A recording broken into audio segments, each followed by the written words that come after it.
The restaurant manager's voice cut through the kitchen noise like a blade. Coleman. He didn't look up from his clipboard. Table 9, private dining. Move fast and don't embarrass me. Zuri Coleman grabbed the champagne tray, straightened her spine, and walked through those doors like she'd done 1,000 times before. She needed this shift. She needed every shift. Rent was 3 weeks late, and her water heater had died on Tuesday. She didn't know that the man sitting at table 9 was about to change everything. She didn't know that in 40 seconds she would stumble, and that instead of letting her fall, the most dangerous man in Chicago would catch her with both hands and look at her like she was worth catching. She didn't know any of it. She just walked through the door. Sunt. If this story already has your heart racing, hit that like button right now and drop your city or country in the comments below. I want to see how far this story travels. Subscribe and stay close, because what happens next will shake you to your core. Don't miss a single moment.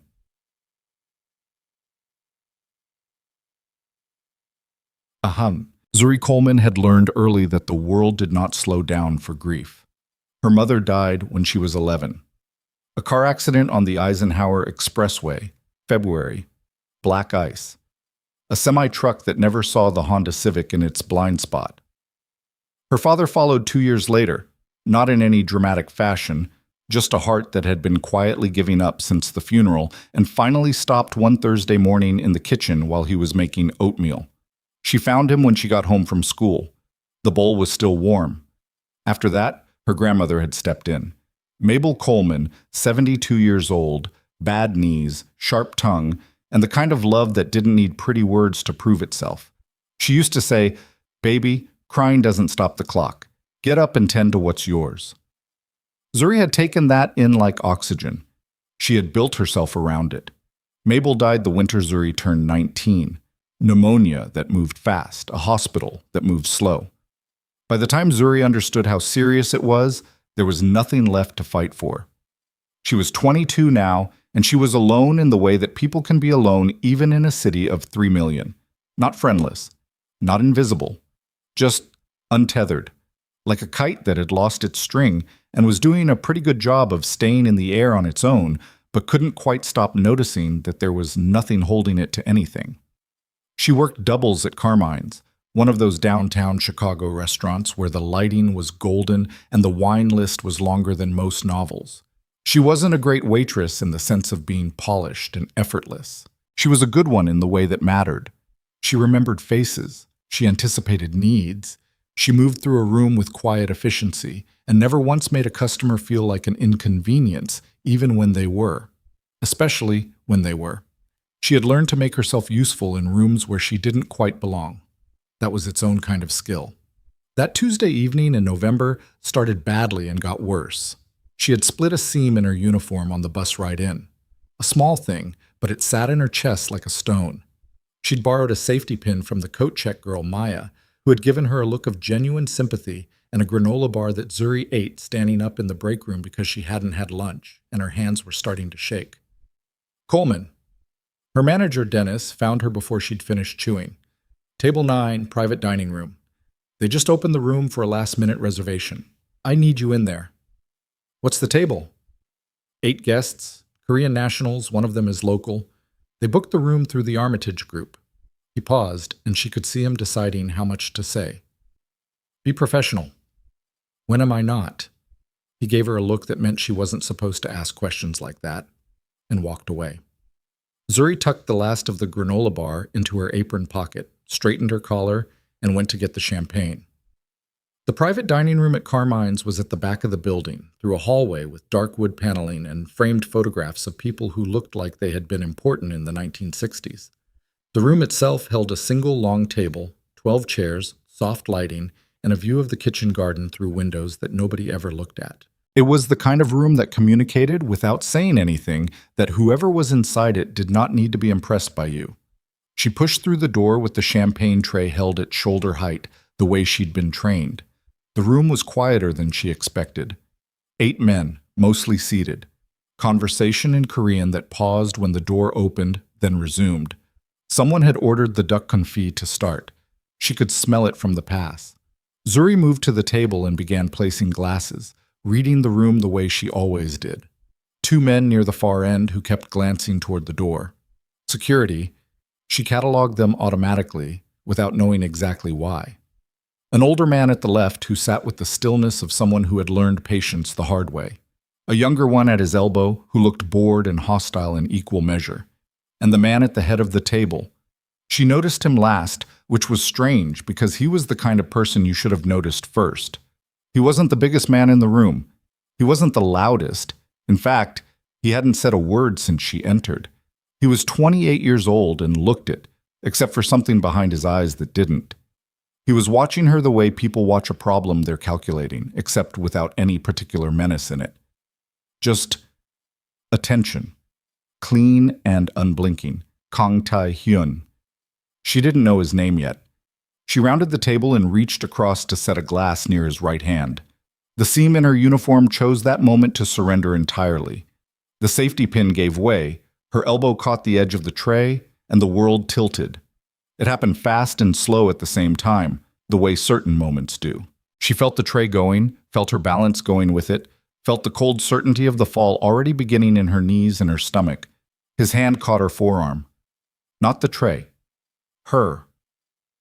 He moved faster than someone seated should have been able to move, and he caught her with both hands, one on her forearm, one at her shoulder, and steadied her before either she or the tray reached the floor. A single glass toppled and shattered. The others stayed put. The room was completely silent. Zuri's face went hot. She could feel every person at that table and the two security men near the wall all looking at her, and she waited for the comment, the dismissal, the cold look that would carry her out of this job and back to the classified ads on her phone. "Are you hurt?" he asked. His English was precise and unhurried, with an accent that shaped the edges of the words without blurring them. She blinked. No, I'm sorry. I'll get the glass. I'm so sorry. The glass is not important." He let go of her arm, slowly, like he wanted to make sure she had her footing before he did. "Are you hurt?" It wasn't quite a question the second time. It was something else, a requirement for an honest answer. "No," she said. "I'm fine. I'm really sorry." He studied her for a moment. Then he said something in Korean to the man on his left, who nodded and immediately flagged down someone from the kitchen. The broken glass was swept up in under a minute. Fresh champagne was brought.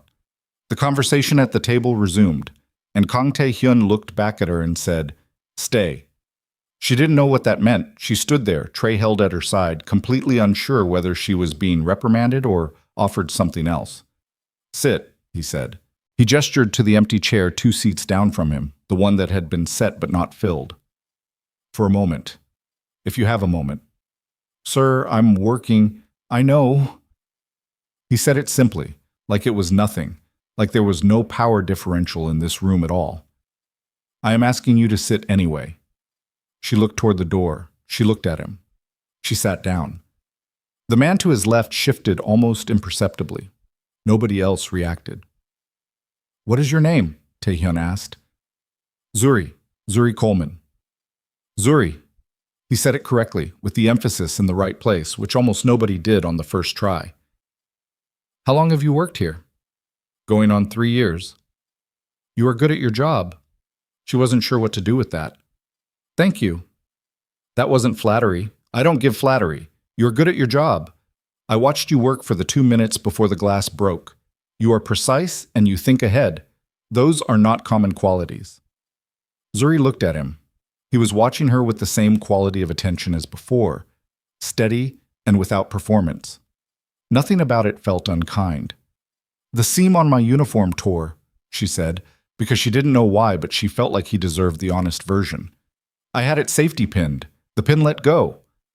Something shifted in his expression, not pity, more like recognition.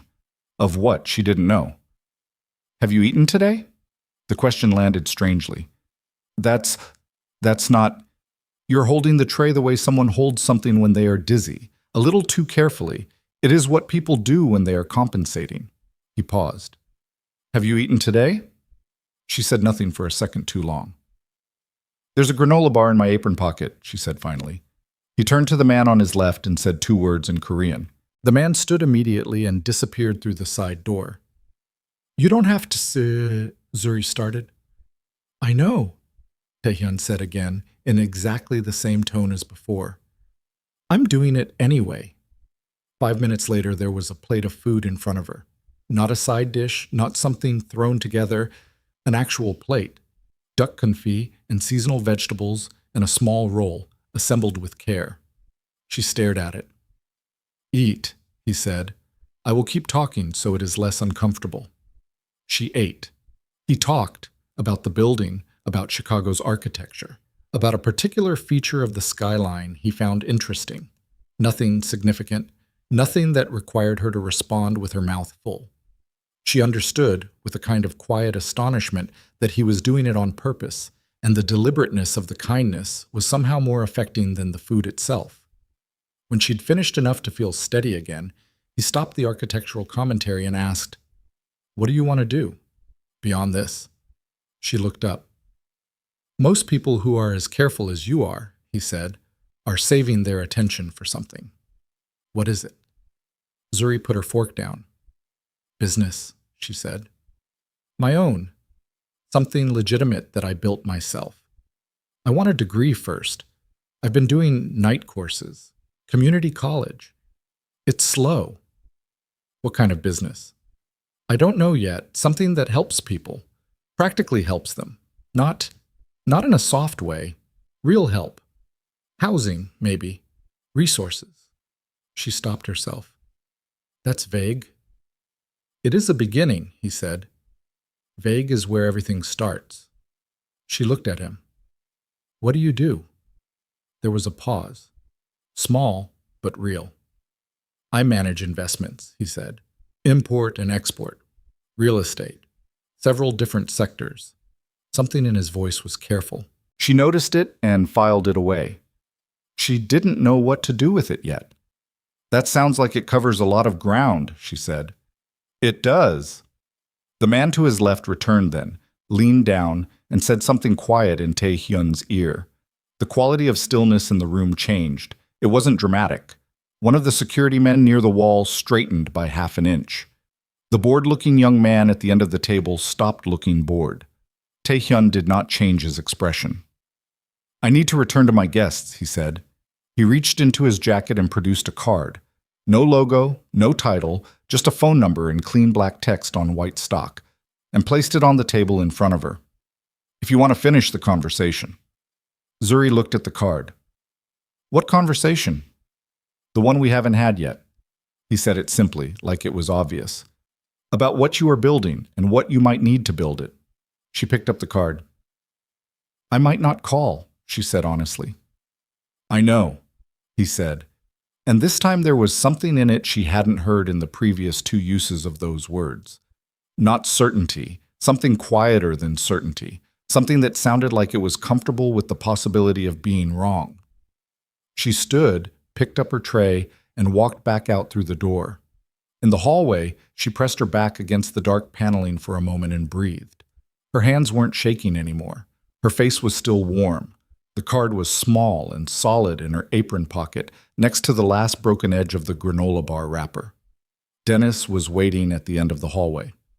"What happened?" he said. "Why were you in there so long? I heard a glass broke." "It did," she said. The guest was gracious about it. He looked at her for a second. "You're not fired," he said, like he was surprised to be saying it. "I know." She went back to work. She lasted 40 minutes before she took the card out and looked at it again. The number was a Chicago area code. The cardstock was thick. She turned it over. Blank on the back. She'd had 3 years of learning to read the private dining room. Who sat where said something. How they moved said something. The man at the head of that table, the way the room arranged itself around him without him having to ask, the way the security men hadn't moved toward her when the glass broke, but had watched him instead. She knew what that meant. She'd grown up poor in Chicago. She was not naive. She put the card back in her pocket. She did not throw it away. The shift ended at midnight. She caught the blue line home, standing in a near-empty car with her feet aching and her uniform jacket folded over her arm, the broken safety pin still hanging from the seam. The city moved past the windows in blurred orange light. She was almost to her stop when her phone buzzed. Unknown number, Chicago area code. She stared at it. She didn't answer. The call stopped. Then a text appeared. I should have mentioned, I know who you are, Zuri Coleman. Not personally, but enough. You work 3 jobs in this city, and you take classes on Tuesday and Thursday nights, and you have not missed a single week in 18 months. I looked. I wanted you to know that before you decided whether to call back. Whatever you decide, I wish you well.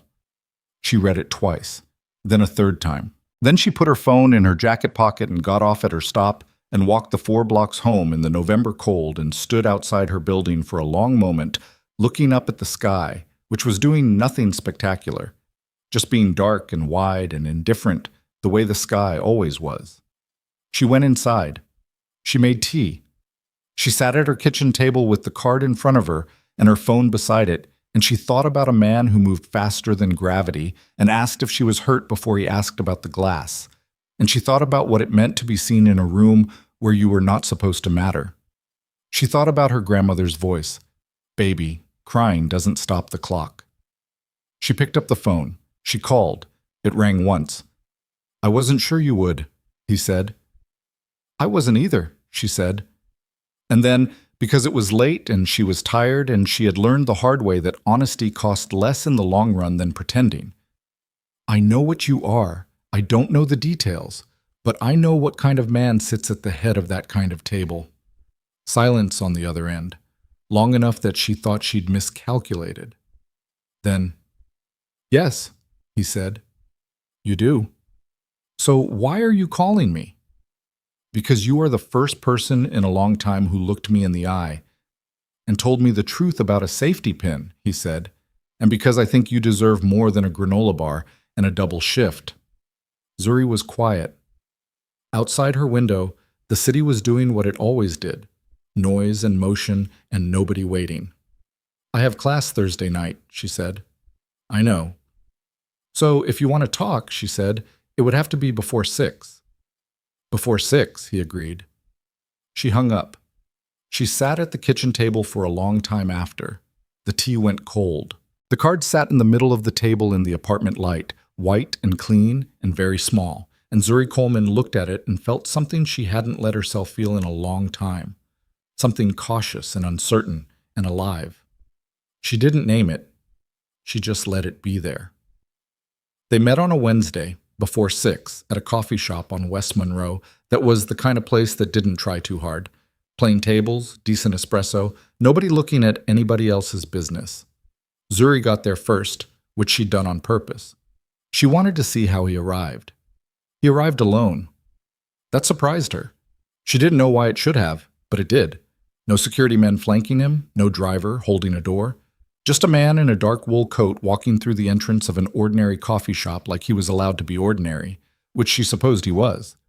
He spotted her immediately, which also shouldn't have surprised her, but did, and he crossed the room without hesitation and sat down across from her and said, You got here early.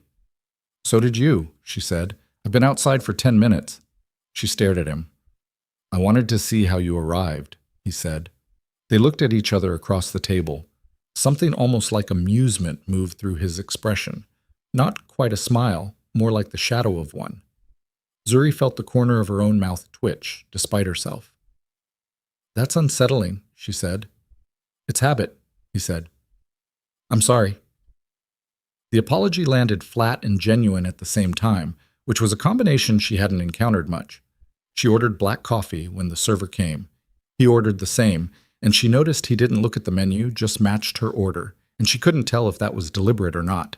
You said you know what I am, he said, once the server had gone. What do you think I am? It wasn't a challenge. It was close to it, but not quite. More like he was asking her to show him what she had. Organized, she said. Old money in the criminal sense, not the society sense. You don't flash, you don't perform. That means you've been doing it long enough that you don't need to. She wrapped both hands around her coffee mug. You have people who are scared of you, not paid to be, actually scared. I could see it in the room. He was quiet. Am I wrong? She asked. No, he said. Then why are we having coffee? He looked at her for a moment. Because I haven't had a conversation I didn't control in 4 years, he said. And last Tuesday, for approximately 9 minutes, I didn't control the one I was having with you. And I found that—" He paused, like he was choosing the word carefully. "Interesting." Zuri said, "That sounds like something a man says right before he makes a problem disappear." "It does," he agreed. "I understand why you'd hear it that way." He set his mug down. "I'm not going to try to convince you I'm safe. I don't think you'd believe it, and I don't think I'd be telling you the full truth if I said it. But I will tell you this. I have no interest in using you for anything. You're not useful to me in that way. What you are is—" Another pause, and she got the impression this one was less about choosing words and more about deciding how honest to be. "Someone I want to know, for reasons I'm still calculating." Zuri looked at him. "Still calculating," she repeated. "Yes." "You're a strange man." "I know." She drank her coffee. He drank his. Outside the window, the November street was doing its indifferent thing. After a while, she said, "Tell me about the legitimate side." His expression shifted, not dramatically, but she was starting to learn the small register of his face. "What do you want to know?" "Everything. Start from the top." So he did. He talked about the Han Group, the real estate holdings, the import distribution network, the hospitality investments. He was precise and mostly unguarded when he talked about the business mechanics, and she understood why. She suspected he didn't meet many people who could follow the specifics. She could. She'd been doing accounting coursework for 2 semesters and had a brain that held numbers without effort, which was one of those quiet gifts that nobody had ever particularly cared about. She asked questions, real ones, the kind that caught him mid-sentence and required him to recalibrate. He answered all of them. They were there for 2 hours. When she finally looked at the time and stood up, he said, "Thursday, after your class." "I have work Friday morning at 6. "I know," he said. She gave him a look. "Habit," he said again. "Stop knowing my schedule," she said. "It's unsettling." "Yes." "I'll try," he said. He didn't say he'd succeed, which she noticed and decided to count in his favor. The following 3 weeks moved in a rhythm she hadn't expected and couldn't quite name. They met twice a week, sometimes 3 times. Always public places, always at her choosing. She'd made that condition explicit on the 3rd meeting, and he'd agreed without argument. Coffee shops, a diner near her apartment, once a bench in Grant Park, in weather cold enough that she could see her breath. He always arrived early. She always got there first. The conversations she didn't have a word for what they were. She talked about her parents, briefly, the way she always did when she talked about them, factually, at a distance, in a way that said, "Don't come any closer to this." He listened without filling the silences with comfort, which was the right thing to do, and very few people knew to do it. She talked about Mabel. She talked about the foundation idea that was still vague but getting more specific, and he listened to those parts with the quality of attention he gave to business, which meant he was actually tracking it and not just being polite. He talked less about himself, but she was patient and she was paying attention, and over those 3 weeks she collected pieces. An older sister in Seoul who sent him photographs of her children that he kept on his phone and never showed anyone. A preference for silence over music that came from years of having to listen for things you couldn't see.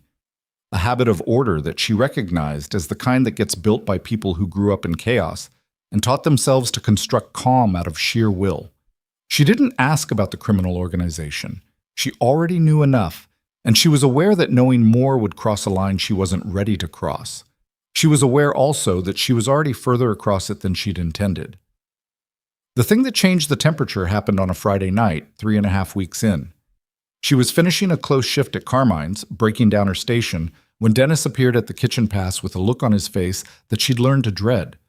The look he wore when he'd been told something that bothered him by someone with more authority than either of them. "Coleman," he said, "after you're close." She finished breaking down the station before she went to him, because she'd learned that finishing what you're doing before someone rattles you is the only way to stay ahead. He was in his office. He had a notepad in front of him that he wasn't looking at. "You know a man named Kang?"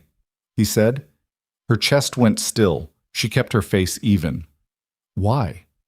"Because I got a call this afternoon from the Armitage Group. They want to know if we'd be interested in catering a series of private events quarterly. Big contract. Significant money. He looked at her. They specifically requested you as the service lead.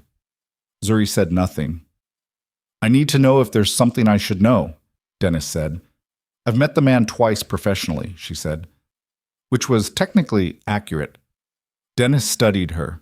He was not a sophisticated man, but he'd been managing restaurants for 20 years, and he had the instincts of someone who had survived a lot of situations by knowing which ones to walk away from. This is the kind of client relationship, he said slowly, that could be very good for this restaurant or very complicated. I need to know which one you think it is. Zuri looked at him. I think it's a catering contract, she said.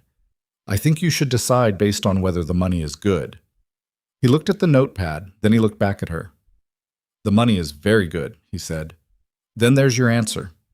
She left his office and sat in the break room for 4 minutes with her coat in her lap and her hands very still, and then she got up and walked out into the night air and called Tae-hyun. He answered on the first ring.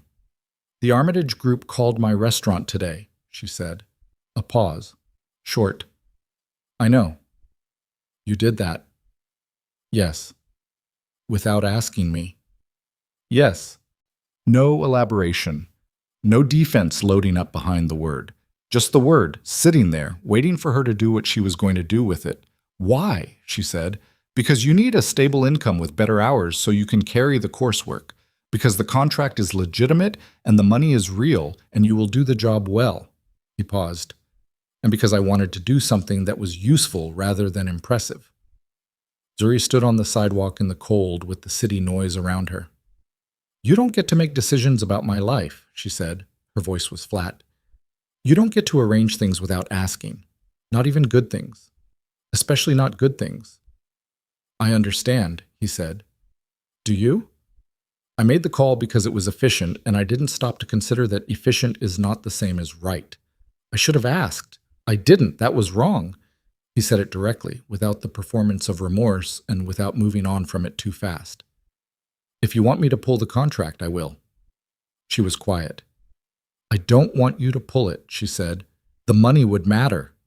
She hated how much she hated saying that.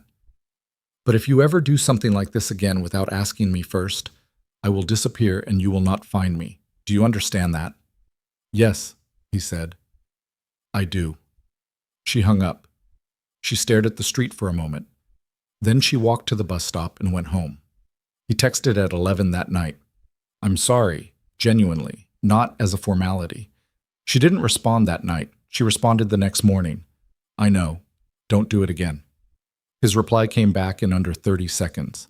I won't. She put her phone down and finished getting ready for her shift. That was the first crack. Small, sealed quickly, but there. She didn't forget it. The second crack came from a different direction. His name was Shin Jae-won, and she met him for the first time on a Tuesday afternoon when she arrived for one of their coffee shop meetings to find a second man already seated at the table. He was around Tae-hyun's age, maybe a year older, with a face that was handsome in the way that meant he knew it, and eyes that did a full inventory of her in the first 2 seconds before he smoothed his expression into something social. Tae-hyun introduced him as his second. She understood what that meant in the context she was now living in. I've heard a great deal about you, Shin Jae-won said. Nothing about you, Zuri said pleasantly. Jae-won's smile stayed even. Tae-hyun doesn't talk about his personal life. Then we have something in common, she said. She sat down. Tae-hyun poured her coffee from the carafe already on the table, which he always did, and she registered that Jae-won was watching the gesture with an expression that had something sour underneath the social veneer. The meeting lasted 40 minutes. Jae-won said little of substance, asked a few questions that sounded casual and weren't, and left first with a handshake that lasted a beat too long and a goodbye that had the shape of a warning in it. When he was gone, Zuri said, He doesn't like me. No, Tae-hyun said. Why did you bring him? He asked to come. He's been asking questions about you for 2 weeks. He turned his coffee mug slowly on the table. I thought it was better to introduce you than to have him continue asking questions on his own. He's protective of you, she said. He is. A pause. He is also used to being the person closest to me. That is a different thing. Zuri looked at him. Are you warning me about something? I am telling you something true and letting you decide what to do with it. She held his gaze for a moment.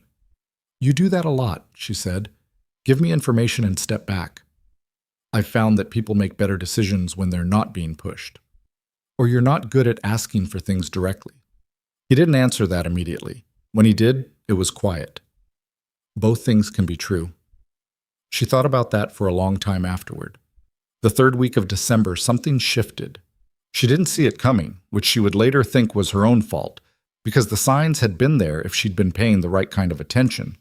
They were in the car, his car, a black sedan that was quieter than her apartment, driving back from a dinner at a restaurant in River North that she hadn't paid for and that had cost more than her weekly grocery budget. She'd started accepting the dinners without the guilt she'd had about them at first.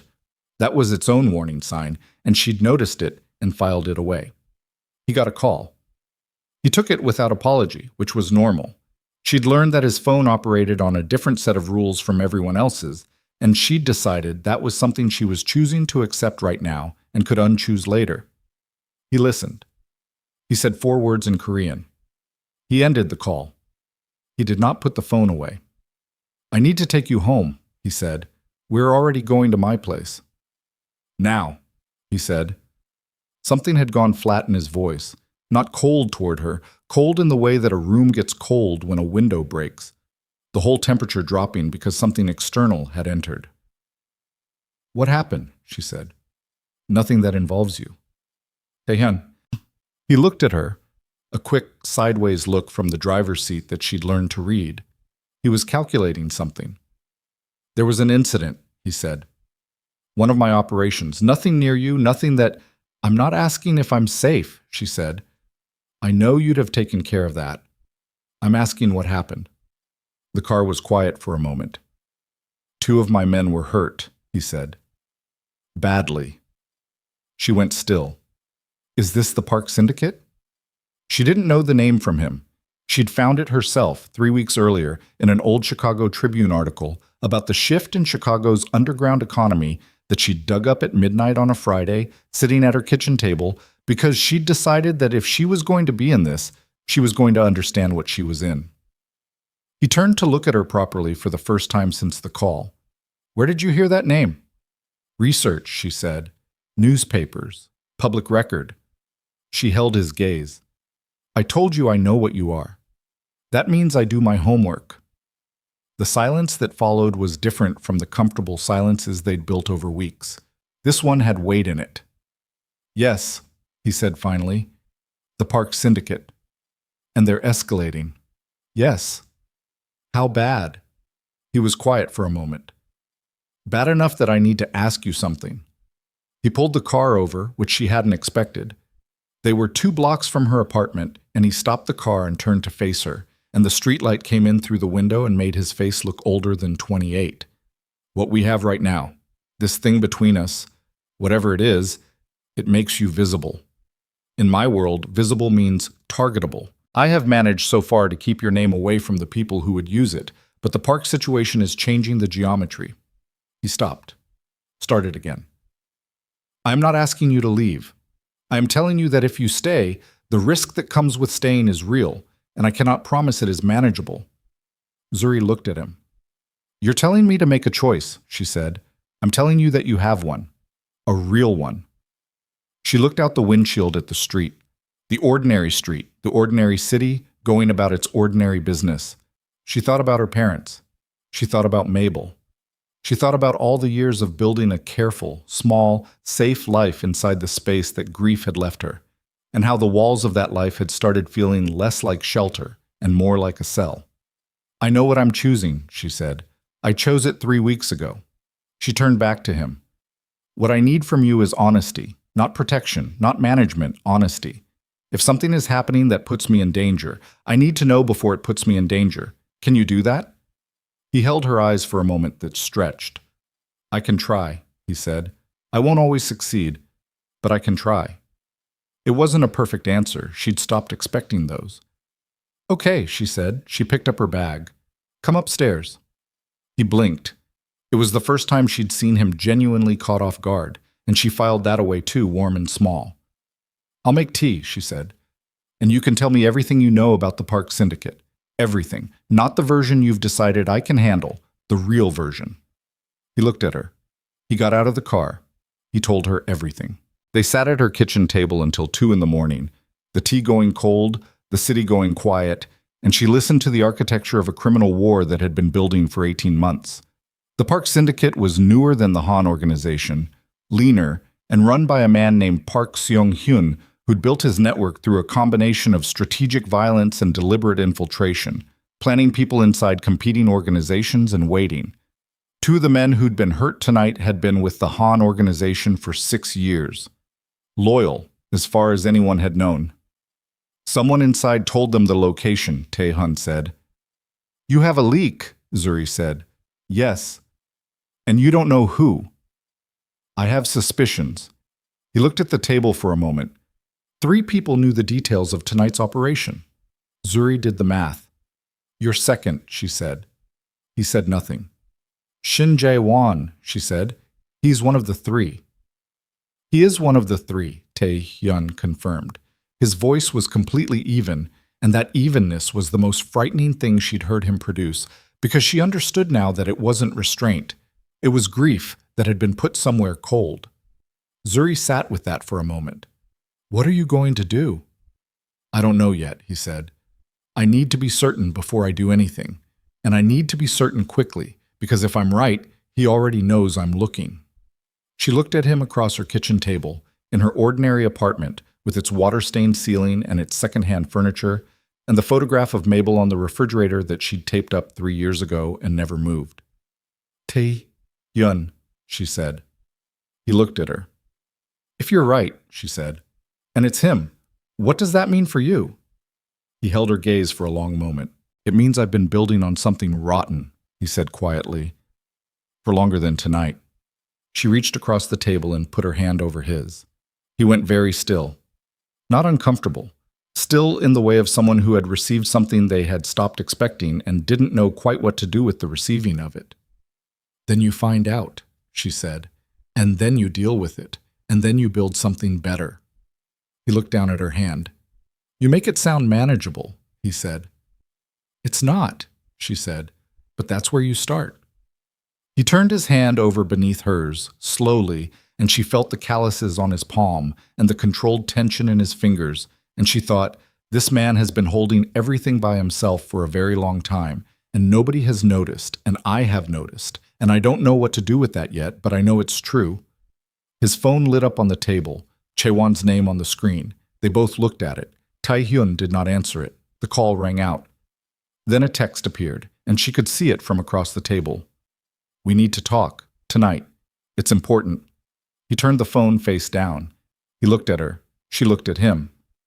"He knows you're not home," she said. "Yes." "He might know you're here."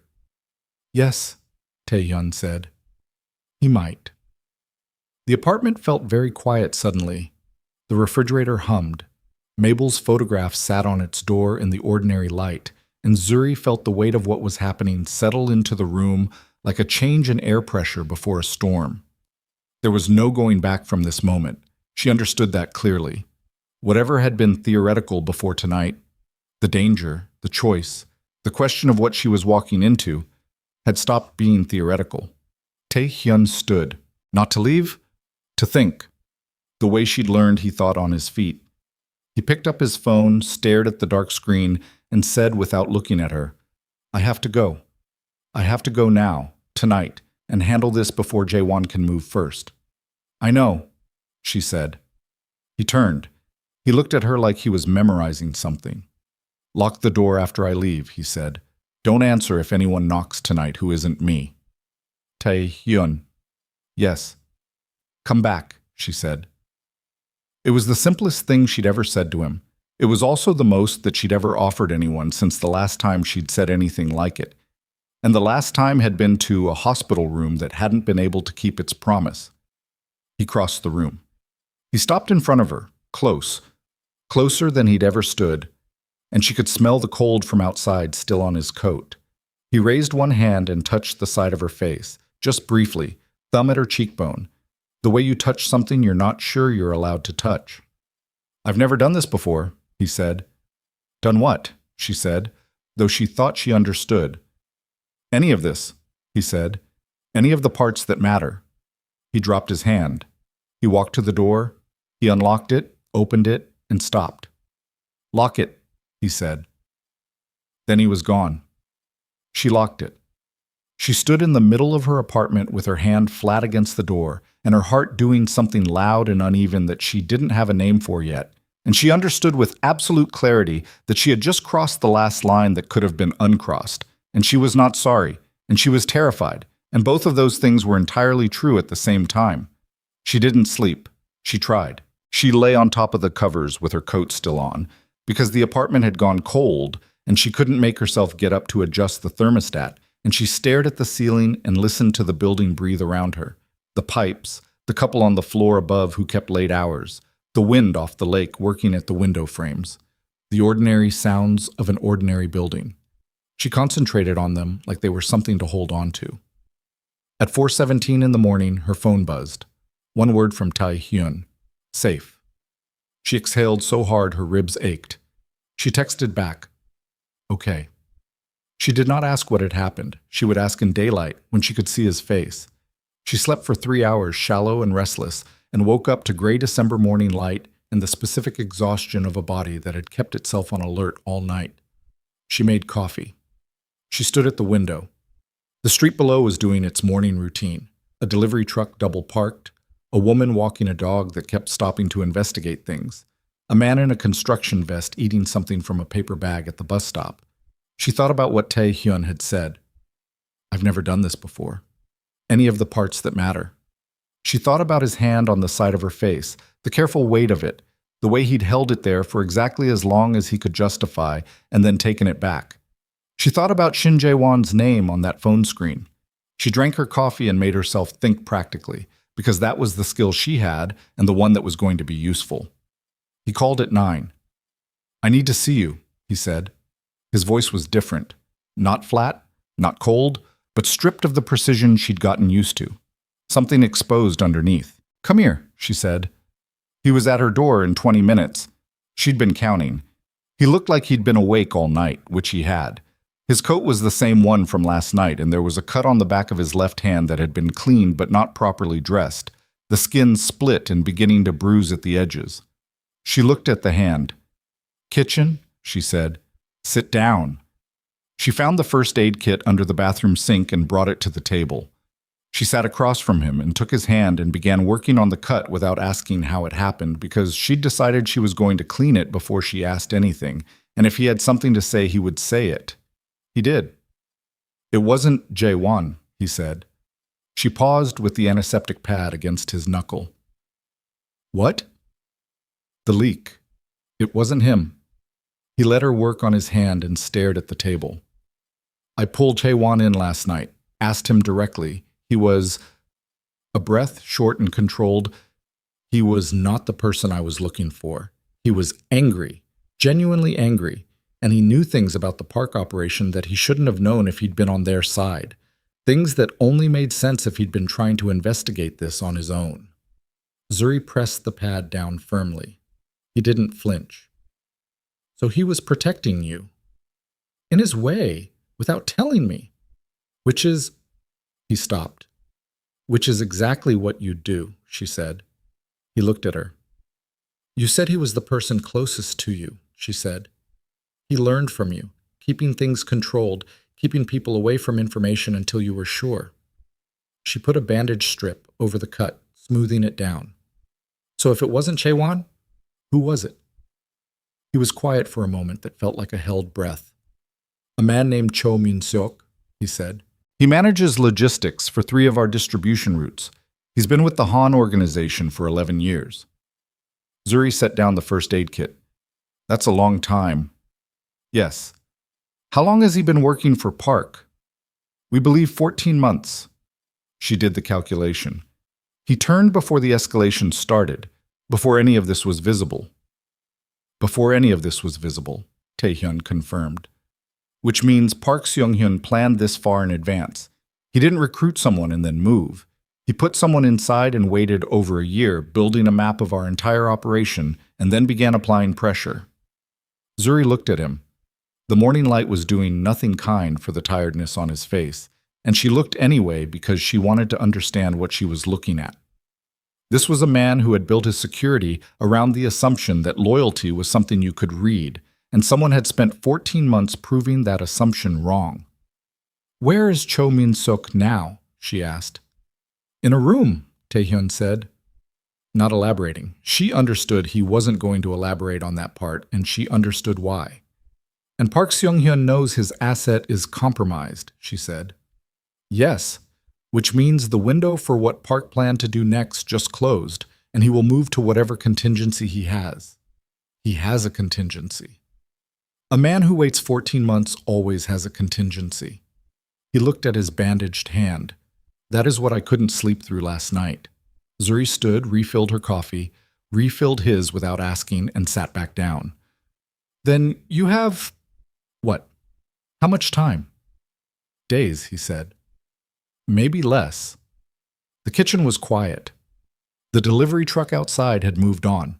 The dog-walking woman had come back around. The ordinary morning pressing itself against the window like it had nothing to do with any of this. "What do you need to do?" Zuri asked. He looked at her with an expression she hadn't seen from him before. Not the calculation, not the careful steadiness. Something rawer than either of those. "I need to dismantle it," he said. "The park organization?" "Everything. The park organization, yes.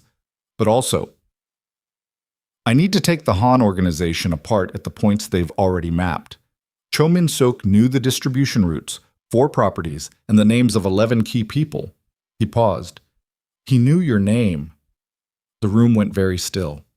"Cho Min-suk gave Park your name," she said. "He knew you and I were in contact. He didn't have details." Taehyun's voice had gone controlled in the way she now recognized as the covering of something that was not controlled underneath. "I have been trying to limit your exposure from the beginning. I was not as successful as I believed." Zuri was quiet for a moment. "How long have you known?" "Since 3 this morning. And you texted me safe at 4. You needed to sleep." She looked at him. "I told you I needed honesty, not management." "I know." He held her gaze and didn't try to soften it. "I made the wrong call. Again. I'm telling you now." She breathed. She thought about being angry, and she was angry, but she also knew what it looked like when someone told you a hard truth instead of burying it, and this was what it looked like. Uncomfortable and direct and without exit. "Okay," she said, "then tell me everything. From 3 a.m. until now." He told her. It took 40 minutes. She didn't interrupt. She listened the way she listened to the specifics of his business, tracking it, cataloging it, building the map in her head. When he was done, she sat with it for a moment, and then she said, "Park Seung-hyun knows I exist. He doesn't know what I mean to you." "Correct. So right now, I'm a name on a list, not a priority target." "Correct. For now." "For now," she repeated.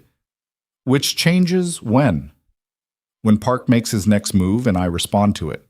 At that point, the people I care about become leverage points." He said it flatly, without euphemism. She appreciated the flatness. "So I become a priority target the moment he understands you do something to protect me."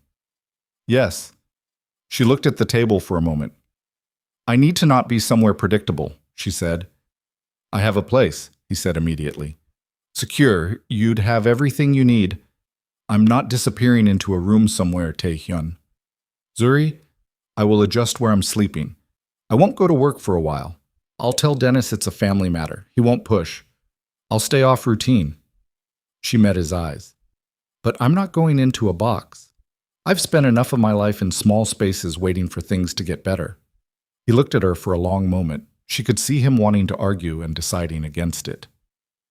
"There is a building," he said, "in Lincoln Park. One of ours. It's listed under a subsidiary. Clean address, no connection to Han organization publicly. 2-bedroom unit, 6th floor. I'd have someone in the building. Someone I can't see." Someone you'd never know was there unless you needed them. She looked at him. 1 week, she said. I'll go there for 1 week. But I want a phone number, a real one, not a relay. Someone I can call directly if something is wrong, not someone who calls you first. Jaewon, he said. I'll give you his direct line. Jaewon who doesn't like me. Jaewon who will protect you because I asked him to, and because despite what he feels about the situation, his loyalty is not something I question anymore. He paused.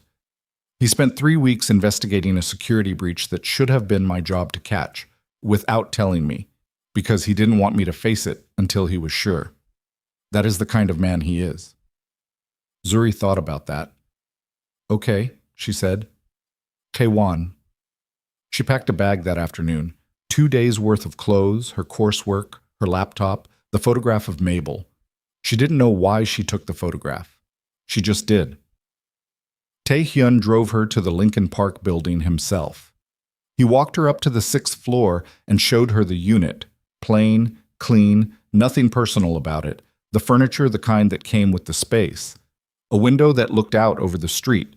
A kitchen with actual food in it, which meant someone had come ahead, and she decided not to ask who because some details she was choosing not to need. He stood in the doorway when she'd set her bag down. I don't know how long this will take, he said. I know. I will contact you every day. If I miss a contact, Chaewon, she said. Yes. She stood in the middle of the neutral living room and looked at him. Go, she said. Do what you have to do. He looked at her for a moment. That quality of attention she'd gotten used to, the one that felt like being accurately read. Then he left.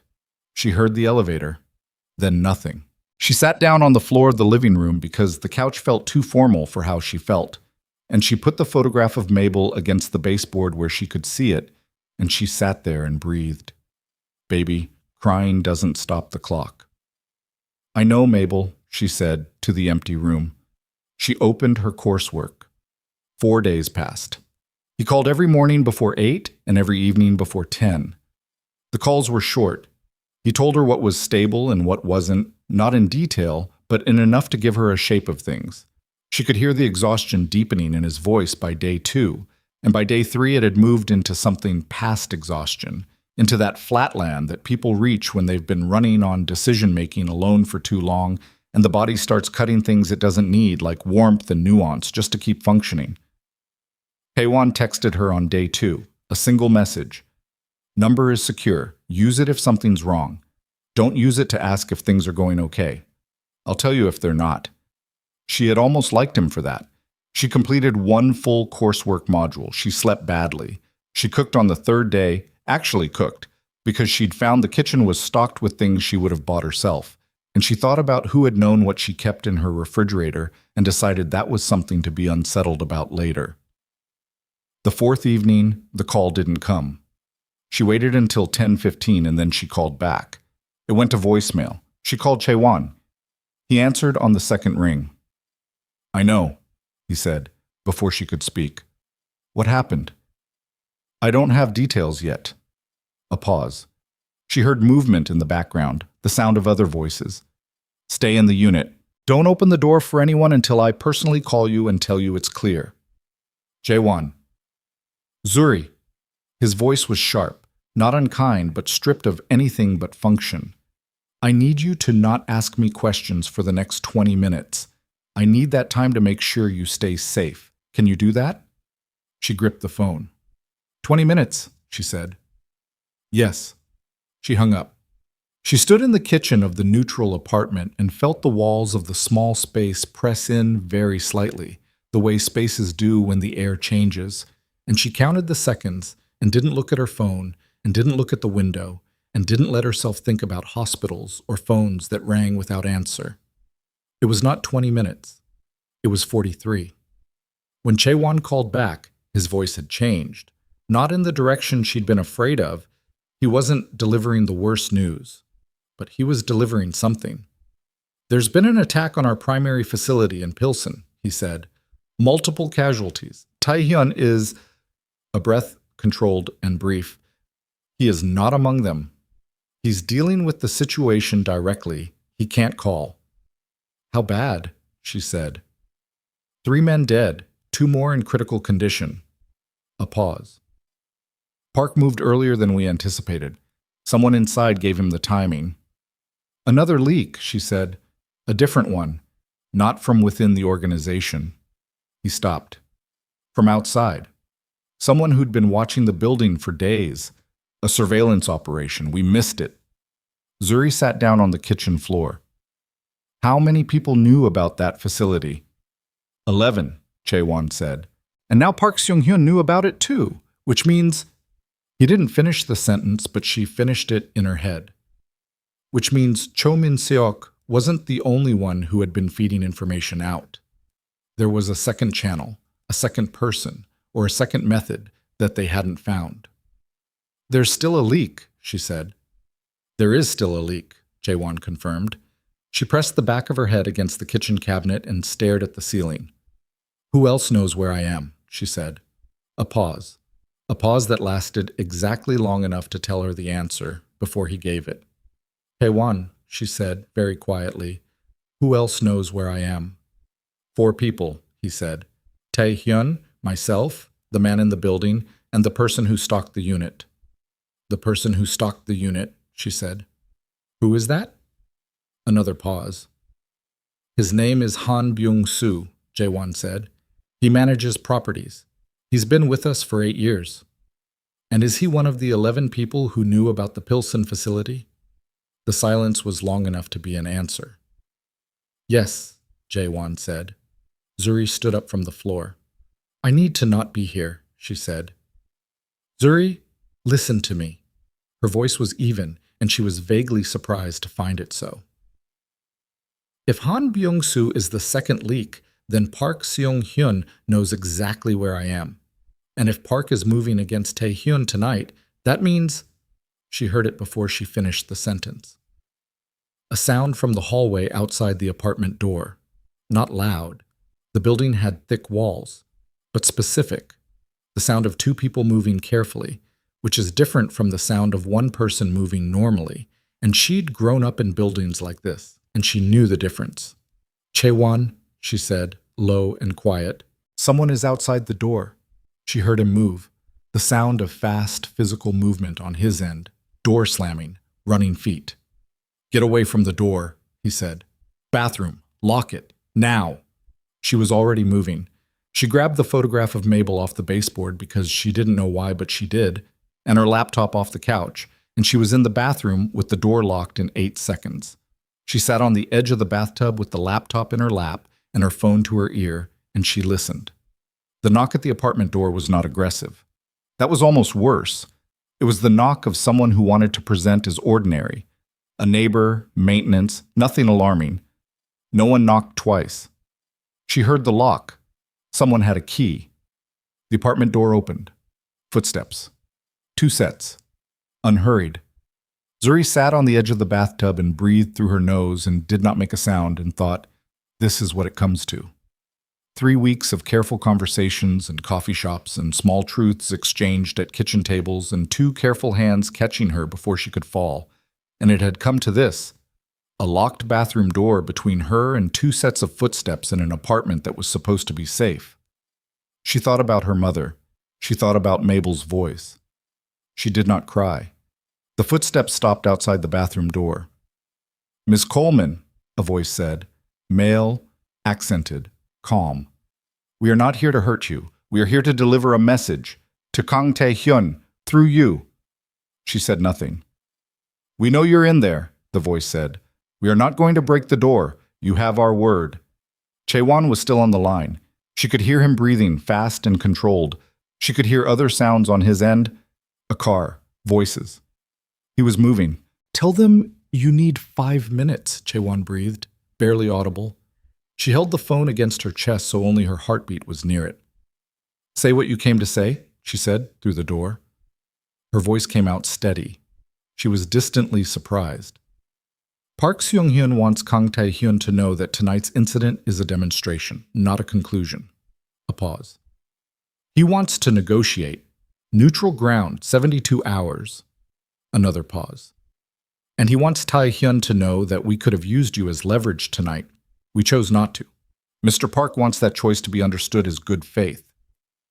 Zuri sat on the bathtub with her laptop and her mother's photograph and the phone pressed to her chest, and she thought about a man who plants operatives 14 months in advance and watches 3 men die, and calls it a demonstration and sends 2 people to stand outside a bathroom door as an act of good faith.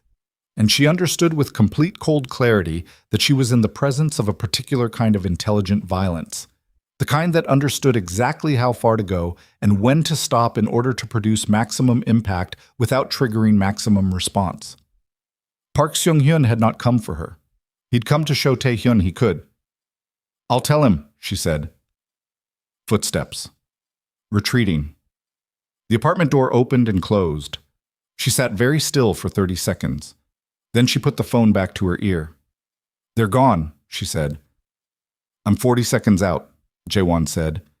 His voice was tight in a way she hadn't heard before, and she understood that whatever he was feeling right now, he was keeping somewhere close and controlled, and it was costing him something. "Are you hurt?" "No." "Don't unlock the bathroom until I knock and say my name." "Okay." She sat on the bathtub edge and waited. She looked at the photograph of Mabel. Mabel looked back with the expression she always had in photographs, slightly impatient, like she had somewhere to be. "Get up and tend to what's yours." Tae-won knocked, said his name. She unlocked the door.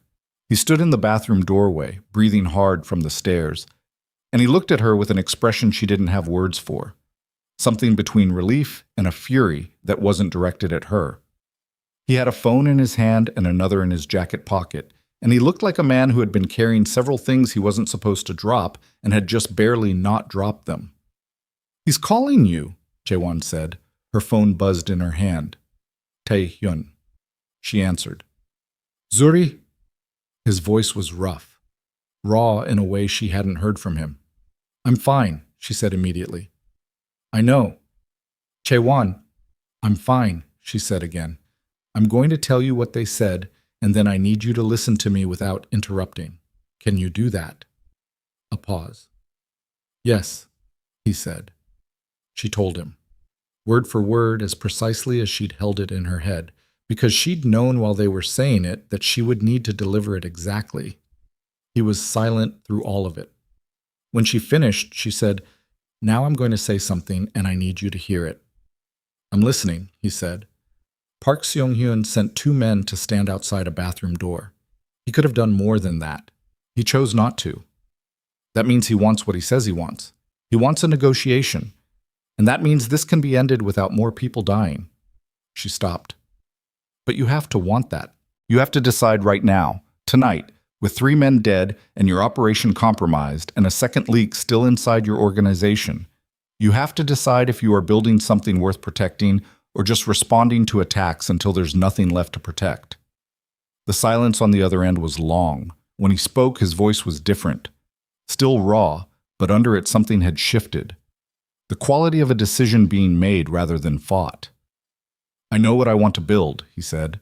"I've known since December. I just didn't think it was possible to get there from here." "Everything starts vague," she said. He was quiet for a moment. "I need 2 days," he said, "to find the second leak, to know what Park actually has on us before I sit across a table from him. If I go into that room without knowing what he holds, I give up everything." 2 days, she said. "And Zuri," his voice dropped, "I need you out of Chicago, tonight. I have a property in Milwaukee, completely off network. Nothing in any system Park's people can reach. Chae-won will take you."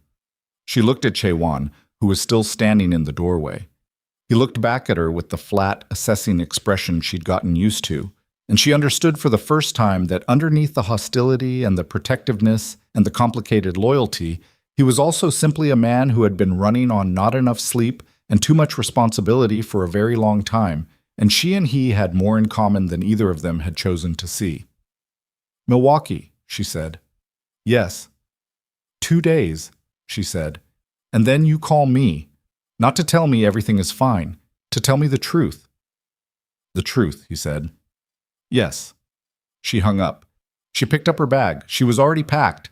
She'd never fully unpacked. She put the photograph of Mabel in the front pocket where she could get to it. Chae-won stepped back from the doorway to let her out. She walked through the neutral apartment, through the door that had been opened by someone with a key, down the hallway, into the elevator. Chae-won walked beside her without speaking, which was the right thing to do, and she registered it. In the elevator, he said without looking at her, "You didn't panic." "I panicked," she said. "I just didn't let it out." He was quiet for a moment. "That's not nothing," he said. The elevator opened. They walked out into the December night, the cold hitting her face like a correction, and Jaewon's car was at the curb, another man already in the driver's seat. She got in. The city moved past the windows as they drove, Chicago doing its indifferent thing, lights and traffic and the ordinary business of a night that didn't know it had just changed the shape of several people's lives. She held the strap of her bag and looked out the window and thought about a man with a cut on his hand who had stood in a doorway and said, "I've never done this before."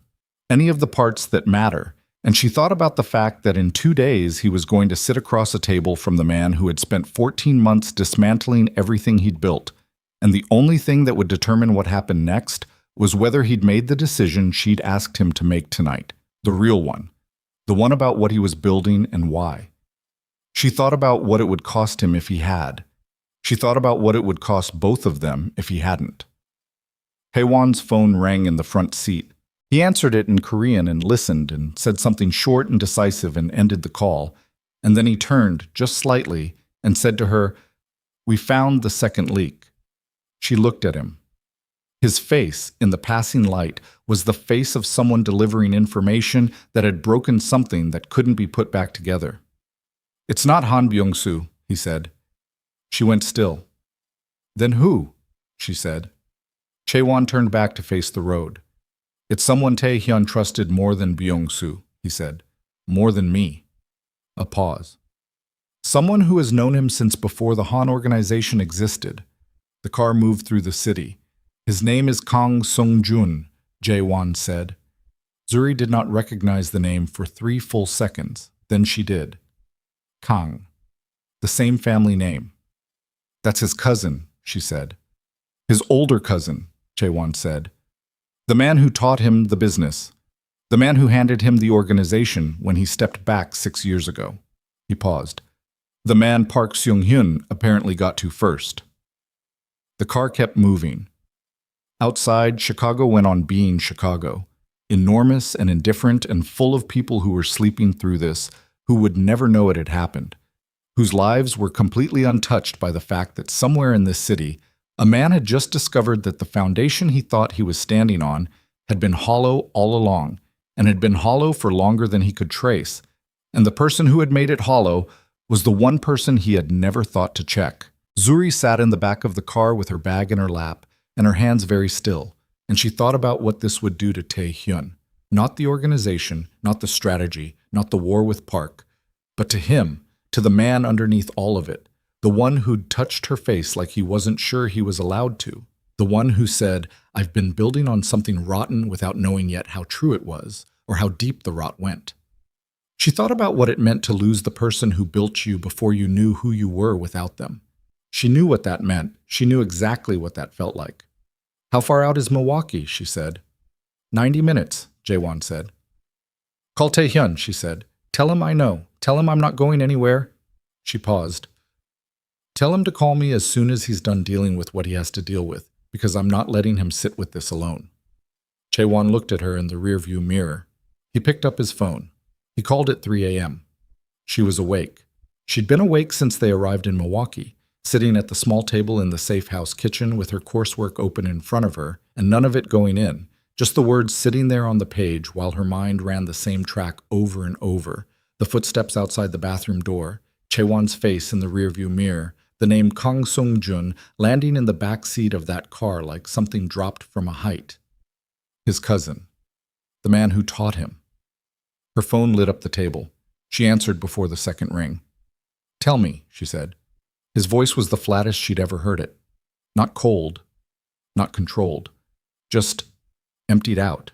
The voice of a man who had been running on anger and strategy for 6 hours and had reached the place on the other side of both where there was nothing left but the bare fact of things. I spoke to him, Tae-hyun said. She didn't ask who. She waited. He didn't deny it. A breath. He sat across from me and he looked at me and he told me he'd been talking to Park Seung-hyun for 19 months. Not 14. 19. He started before Cho Min-seok. He was the one who recommended Cho Min-seok to Park. Zuri pressed her hand flat against the table. He built the architecture of it, Tae-hyun said. The entire thing. He handed Park a map of everything I had. Every property, every route, every name. A pause that sounded like something physical, like breathing through an injury. He was my first call when I had a problem. For 6 years. I was calling the person who was selling the information I was giving him. She said nothing. There was nothing to say that would help, and she knew it. He said, Tae-hyun stopped, started again.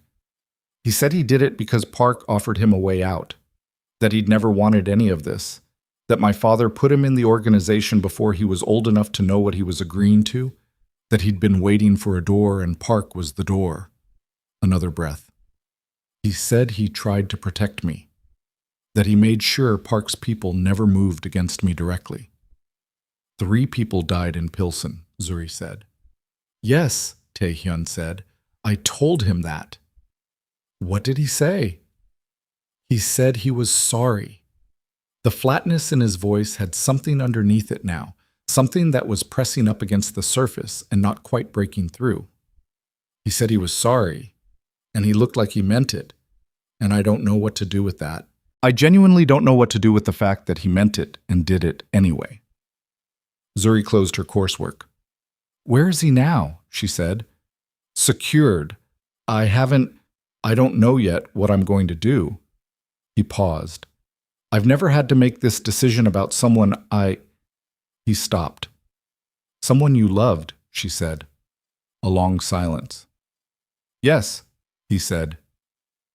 She sat in the Milwaukee kitchen and thought about what it cost him to say that word, and she thought about the fact that the people who had formed him, his cousin, his organization, the loyalty structures he'd built his sense of safety around, had been hollowed out, one by one, until what was left was a man sitting alone at 3 a.m. with a decision he couldn't undo in either direction. Tae-hyun, she said. Yes. You told me 2 days. You said 2 days to find the leak, and then you'd go to the table with Park. She paused. It's been 1 night. You have the leak. What do you need the second day for? A pause. I need to know if Park will negotiate in good faith or if the offer is a trap, he said. I need Seung-jun to tell me which one. Will he? He already has, Tae-hyun said. He says the offer is real. He says Park is tired of the expansion cost, that he wanted the territory and the routes, not a protracted war. He got enough of both through Seung-jun that he's willing to formalize it rather than keep bleeding resources on conflict. So the negotiation is real, she said. If Seung-jun is telling the truth. Is he? A silence. I think so, Tae-hyun said. I think he is telling me the truth now because it's the only thing left he can give me that costs him something. Zuri was quiet for a moment. Then go to the table, she said. Today. Don't wait. Park made a move last night that was surgical and restrained. He's showing you he can be disciplined. Match it. If I go today, it looks like the attack forced my hand. It did force your hand, she said, and he knows it did. Pretending otherwise wastes time, and he'll know you're pretending. Go today, go directly, and go knowing exactly what you're walking in with. She stopped. What do you actually have to offer him? The silence was different now. Not the silence of grief, but of calculation returning. She could almost feel it, the way his mind shifted registers. 4 distribution corridors he doesn't have, he said, and 3 properties on the north side that would expand his legitimate front significantly. What do you need from him? A guarantee on the remaining Han operations, a formal boundary, and his network out of my remaining personnel. No more recruitment, no more plants. Can you verify compliance? Not perfectly. Can you verify it well enough? Yes. Then that's your table, she said. Go sit at it. He was quiet. You should be running something, he said. Despite everything, she felt a small, tired warmth move through her. I have a lot of coursework left, she said. Go make your call. She heard him exhale. I'll contact you when it's done, he said. Tae-hyun. She stopped him before he could end the call. Yes. Come back from this one too, she said. A pause. Yes, he said. The line went quiet. She sat in the Milwaukee kitchen until the gray pre-dawn came through the window and the safe house stopped feeling quite so much like a held breath. And then she made coffee and opened her coursework, and this time some of it went in. The call came at 2 in the afternoon. Not Tae-hyun, Chae-won. The meeting is set, he said. Neutral location, 6 p.m. I need you to know what's happening. Why are you telling me? She said. Because he asked me to, Chae-won said, with the tone of a man who has accepted something he didn't fully choose. He said you should know the shape of it, in case… A pause. In case the shape changes after. In case it goes wrong, she said. Yes. She gripped the phone. Where? A property in Bridgeport. Former restaurant space, privately owned, no current commercial use. Park chose it. We vetted it. It's clean. How many people? Tae-hyun and myself, 2 additional. Park and 3 of his. No weapons inside. Mutual agreement, verified by a third party both organizations use for this. There's a third party for this, she said. There is infrastructure for most things, Jae-won said, with the flatness of someone who had long since stopped being surprised by how organized human beings could be about violence. And Sung-jun. A pause. Sung-jun will be there, Jae-won said carefully. Tae-hyun decided that Sung-jun's testimony about Park's intentions is more useful at the table than anywhere else, and that Sung-jun should have to sit in that room. Zuri thought about that, about what it would cost Tae-hyun to look across a table at his cousin and at the man his cousin had been feeding information to, all in the same room, and hold it together. That's smart, she said. It is, Jae-won agreed. He sounded like it had surprised him too. Call me the minute it's over, she said. Yes, he said, and then, after a pause that she recognized as the space where he was deciding whether to say something, he's going to be fine. He's better in a room than most people know. She recognized what that was. Not comfort, exactly, but a man who didn't give things easily, handing her something small and real. I know, she said. She hung up. She was not fine for the next 4 hours. She was functional. She completed another coursework section. She ate something. She watched the afternoon go gray and then dark outside the safe house window. The man Chae-won had stationed in the building knocked once at 3 to check in, and she opened the door and told him she was fine, and he nodded and went back to his position with the professional quiet of someone who'd been doing this long enough that checking in on a scared woman was just another task. Except she wasn't scared. That was the strange thing. She was taut. She was waiting. But the panic she'd felt in that bathroom, the cold, body-level fear, had burned off sometime in the night, replaced by something harder and more deliberate. She recognized it from other moments in her life, the moments that came after the worst news, when there was nothing left to dread because the thing you'd been dreading was already happening and you either moved or you didn't. She moved. At 5:45, her phone rang with a number she didn't know. She almost didn't answer. She answered. Ms. Coleman. The voice was male, accented, Korean, measured. My name is Park Seung-hyun. The air in the room changed. She stood very still. I'm going to assume, she said, that you didn't call to threaten me, because you already established last night that you're not doing that. A pause. Then something that was almost appreciation. You're direct, he said. Tae-hyun mentioned that. Tae-hyun has been talking to you before tonight, she said. Preliminary conversations? A pause. I'm calling you, Ms. Coleman, because I want this meeting tonight to succeed, and I believe you want the same thing. And I believe, Pui, based on what I know about you, that you have more influence over what Kang Tae-hyun decides in that room than anyone else he's bringing with him. She sat down.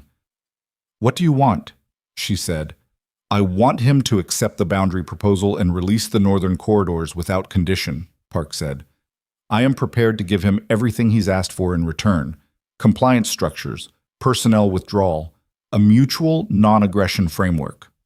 A pause. What I cannot afford is for him to come into that room still trying to win. I have too many people behind me who are watching what this outcome looks like, and if he pushes for terms that look like my loss, I cannot hold them. Zuri held the phone. You're not calling to threaten me, she said slowly. You're calling because you actually want this to work. I'm calling because I've spent 19 months and $3 million and 6 men's lives building a position that is now costing me more to maintain than to resolve. His voice was even and without drama. I'm tired of it. Taehyun should be tired of it. Everyone at that table tonight should be tired of it. But tired people still make bad decisions when they're in a room together, and I would like that not to happen. And you thought calling me would help. I thought calling someone who has no stake in who wins and every stake in it ending might be useful, he said. Was I wrong? Zuri looked at the dark window. I can't tell him what to decide, she said. I'm not asking you to. And I'm not going to ask him to give you something he shouldn't give. I'm not asking you to do that either. A pause. I'm asking you to tell him that I'm coming to that table tonight to end this, not to take anything further. Tell him I said that, directly. She was quiet.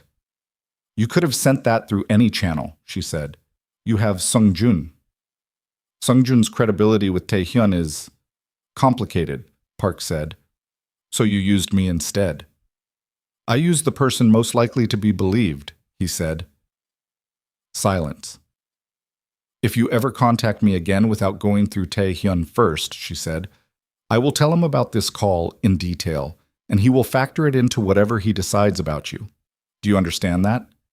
A pause. Yes, Park said. Good. She held the phone tight. He knows you want this to end. He wanted it to end before you called me. You didn't need to make this call. Perhaps not, Park said, but I wanted to know what kind of person he's become. A pause. I have my answer. He ended the call. Zuri sat with her phone in her hand for 30 seconds. Then she called Taehyun. He answered immediately. Park just called me, she said. A beat of silence. Then, very controlled. Tell me everything. She told him. Exactly, word for word, the same way she'd relayed the bathroom door message. He listened without interrupting. When she finished, he said, He called you directly. Yes. He shouldn't have done that. No, she said. He shouldn't have. I told him so. She paused. Taehyun, what he said, does it change anything about tonight? A pause. No, he said. I already knew what I was going to offer, but he stopped. But what? It tells me he's more exposed than he let the message last night suggest. If he needed to call you, it means he's not confident the table goes his way on its own. A pause. That's useful. But don't use it against him, she said. I wasn't going to. I know. I'm saying it anyway. She stopped. End it tonight. Whatever it takes, end it. Yes, he said. And Taehyun, Sungjun. A silence. I know, he said. You're going to have to look at him. I know. And you're going to have to make a decision about him that you can live with afterward. Not a decision that feels right tonight. One you can live with. He was quiet for a long moment. When did you get so precise about things? He said. I've always been precise, she said. You just keep being surprised by it. Something moved in the silence. Not quite a sound, but she knew it. The shadow of that almost smile. Go, she said. Call me after. She put the phone down. She stood up. She paced the safe house kitchen for approximately 90 seconds, which was as long as she could pace before the smallness of the space became intolerable. And then she sat back down and opened her coursework and stared at it and learned nothing and watched the clock. At 6:43, Chaewon's name appeared on her screen. Not a call. A text. In the room. It's going. She put the phone face up on the table and kept it in her peripheral vision. She made tea she didn't drink. The building settled around her. A car passed outside. The ordinary infrastructure of an ordinary night. At 8:11, another text from Jae-won. Sung-jun spoke. It held. She closed her eyes for a moment. At 9:03, her phone rang. Taehyun's number. "It's done," he said. She pressed her hand flat against the table. "Tell me," she said. "Boundary agreement, formal framework. His people out of my remaining operations within 30 days, verified by the third party. The 4 distribution corridors go to Park, 2 of the 3 north side properties, and a revenue-sharing arrangement on the legitimate front that—" He stopped, and she heard the exhaustion in him, the kind that comes after something has been held for a very long time and then released. "It's done. It's signed. Park left 20 minutes ago." "And Sung-jun," she said. A long pause. "He's going back to Korea," Taehyun said. I'm sending him back, with enough to live on. I'm not—" Another stop. "I can't put him in a room. I can't do that to him, and I can't have him here. So he goes." She didn't say anything for a moment. "That's the decision you can live with," she said. "I think so," he said. "I won't know for a while." "That's honest." "Yes." A breath. "I'm coming to Milwaukee." "Tonight?" "I need—" He stopped, started differently. "I don't want to be somewhere else tonight." "Okay," she said. "Okay," he said. She put the phone down. She stood up. She went to the window and looked out at the Milwaukee night, which was cold and dark and doing nothing significant, just being itself, just being a city that didn't know what had happened tonight in a room in Bridgeport and didn't need to know. She thought about what came next. Not the organization, not the logistics, not the 30-day compliance window.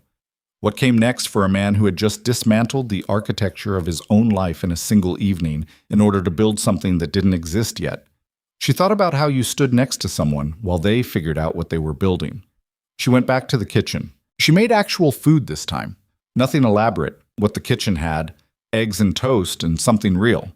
Because he was going to arrive in 90 minutes, and he would not have eaten, and she knew that without asking, because she'd been paying attention for weeks, and this was one of the things she knew. The safe house was warm. The photograph of Mabel was on the counter where she'd set it that morning. The coursework was still open on the table. She moved it to one side to make room for 2 plates. She was setting the table when her phone buzzed one more time. Not Tae-hyun. An unknown number, different from Park's. She answered with the specific carefulness of someone who had learned in the last 24 hours that unknown numbers needed to be answered and not ignored. "Ms. Coleman," a voice she didn't recognize, male, American accent, older. "My name is Vincent Caruso. I represent certain interests that have been watching the situation between the Han organization and the Park Syndicate with some concern." A pause. "The agreement that was signed tonight has some implications we'd like to discuss, with Kang Tae-hyun, and, we understand, with you." She went still. "Why with me?" she said. "Because the agreement tonight ends one phase," Caruso said, "and begins another. And the people I represent believe that what comes next for the Han organization is going to need someone at the center of it who is not compromised by what came before." He paused. "We believe that person might be you." The safe house kitchen was very quiet. Outside, a car turned onto the street below, headlights sweeping across the window. And for a moment the room was bright and then dark again, and she stood in it with the phone at her ear and the 2 plates on the table and the photograph of Mabel on the counter. And she understood with absolute clarity that the thing she'd thought was ending tonight was not ending. It was changing shape. "Mr. Caruso," she said slowly, "I'm going to need you to call back tomorrow. Tonight is not a good time." "Of course," he said. There was something in it, not quite a smile, but the shape of one. "Tomorrow." He ended the call. She set the phone face down on the table. She looked at the 2 plates. She looked at the photograph of Mabel. Mabel looked back, impatient, unsurprised, like she'd seen this coming and had been waiting for Zuri to catch up. Headlights swept the window again. A car stopping outside. She heard a door. She heard footsteps on the stairs. She was already moving to unlock the door before he knocked, because she knew his footsteps now. The specific weight and pace of them, the way they slowed on the last step like someone who was carrying something heavy and had learned to manage it by never fully setting it down. She opened the door. He stood in the hallway, still in the coat from last night, the bandage on his hand dark at one edge where the cut had reopened at some point and nobody had dealt with it, his face carrying the specific exhaustion of someone who had made 3 irreversible decisions in 18 hours and was now standing on the other side of all of them with nothing left to brace against. He looked at her. She stepped back to let him in. He crossed the threshold and she closed the door behind him, and he stood in the small entryway of the safe house, and she looked at his hand and said, "Kitchen, sit down." He sat. She brought the first aid kit. She sat across from him and took his hand and began working on the cut again. And the kitchen was quiet around them. The safe house breathing, the city outside doing its indifferent thing, the photograph of Mabel on the counter keeping its patient watch. "Food's on the stove," she said, without looking up from his hand. He looked at the 2 plates on the table. Something moved through his face that she caught in her peripheral vision. Something that was not the calculation, not the controlled steadiness, not the flatness of grief or the rawness of 3 a.m. phone calls. Something quieter than all of those. Something that had no strategy in it. "You made food," he said. "Don't make it a thing," she said. He was quiet. She smoothed the bandage down. She looked up. He was watching her with that quality of attention she'd gotten used to, the accurate, unhurried kind. But there was something different in it tonight, something that had been waiting behind the precision and was now, with everything else stripped away, simply present. "There's something I need to tell you," he said. "I know," she said. "Vincent Caruso called me." His expression shifted. Surprise, quick and unguarded. "After you called," she said. "He said the agreement tonight begins a new phase, that the people he represents want to talk to both of us about what comes next for the Han organization." She held his eyes. "Who is he?" Taehyun looked at her for a long moment. "He is," he said slowly, "the reason the Han organization has operated without federal interference for 11 years. A pause. "He represents interests that are larger than Park. Larger than anything I've dealt with directly." He stopped. "If he's calling you, it means they've already decided something about what the organization becomes, and they want us to be the ones to build it." Zuri looked at him. "Us," she said. "Yes," he said. "Us." The kitchen was very quiet. She thought about the 2 plates on the table. She thought about coursework and a foundation that was still vague, but getting more specific, and a photograph of Mabel that she carried everywhere, because she didn't know how to be fully somewhere without it. She thought about a man who caught her before she could fall, and then spent 6 weeks proving it wasn't a performance. She thought about what it meant to build something. "Eat first," she said. He looked at the plates. "Then we talk," she said. He nodded. She stood and moved to the stove. Behind her, she heard him exhale, long and slow, the sound of a man putting down something he'd been carrying in his chest for longer than one night. Longer, maybe, than he knew, setting it down in a safe house kitchen in Milwaukee in the middle of a night that was cold and dark, and nothing like what either of them had expected when they had started, and everything like what they had been building toward without knowing they were building it. She put the food on the plates. She brought them to the table. She sat down across from him. Outside, the city went on being what cities were, enormous and indifferent and full of people sleeping through the fact that in a small kitchen above an ordinary street, 2 people were sitting down to eat together for the first time after surviving something that should have separated them and hadn't. And the question of what came next was sitting in the room between them like a door that was open but not yet walked through, waiting for whoever was going to be first to step across. They ate without talking much. That was its own kind of thing. The ability to sit across from someone in the wreckage of a very long night and not need to fill it. Taehyun ate slowly, the way people eat when they've forgotten they were hungry, and the body is reminding them with each bite. Zuri watched him without watching him, the way she'd gotten used to doing, cataloging the small things, the way he held his fork with his left hand because the right one was bandaged, the way he chewed methodically like eating was a task being completed, The way his shoulders had dropped by some degree she could measure but not quantify from when he'd walked through the door to now. She refilled his water without asking. He looked at the glass and then at her and said nothing, and she understood that the nothing meant something. When the plates were empty, she stacked them in the sink and came back to the table and sat down and said, "Tell me about Caruso." He leaned back in the chair. The kitchen light was not kind, but he'd stopped caring about the light an hour ago. Vincent Caruso has been managing relationships between certain federal interests and organized networks in this city for going on 20 years, he said. He's not law enforcement. He's the space between law enforcement and the things law enforcement has decided it can live with, for practical reasons. He's a fixer, she said, at a level most fixers don't reach. Tehan turned the water glass slowly on the table. The Han organization has operated within his framework since my father's time. We pay a tax. In information and in operational restraint, certain things we don't do, certain lines we don't cross, certain people we don't touch. In exchange, a specific category of federal attention never quite reaches us.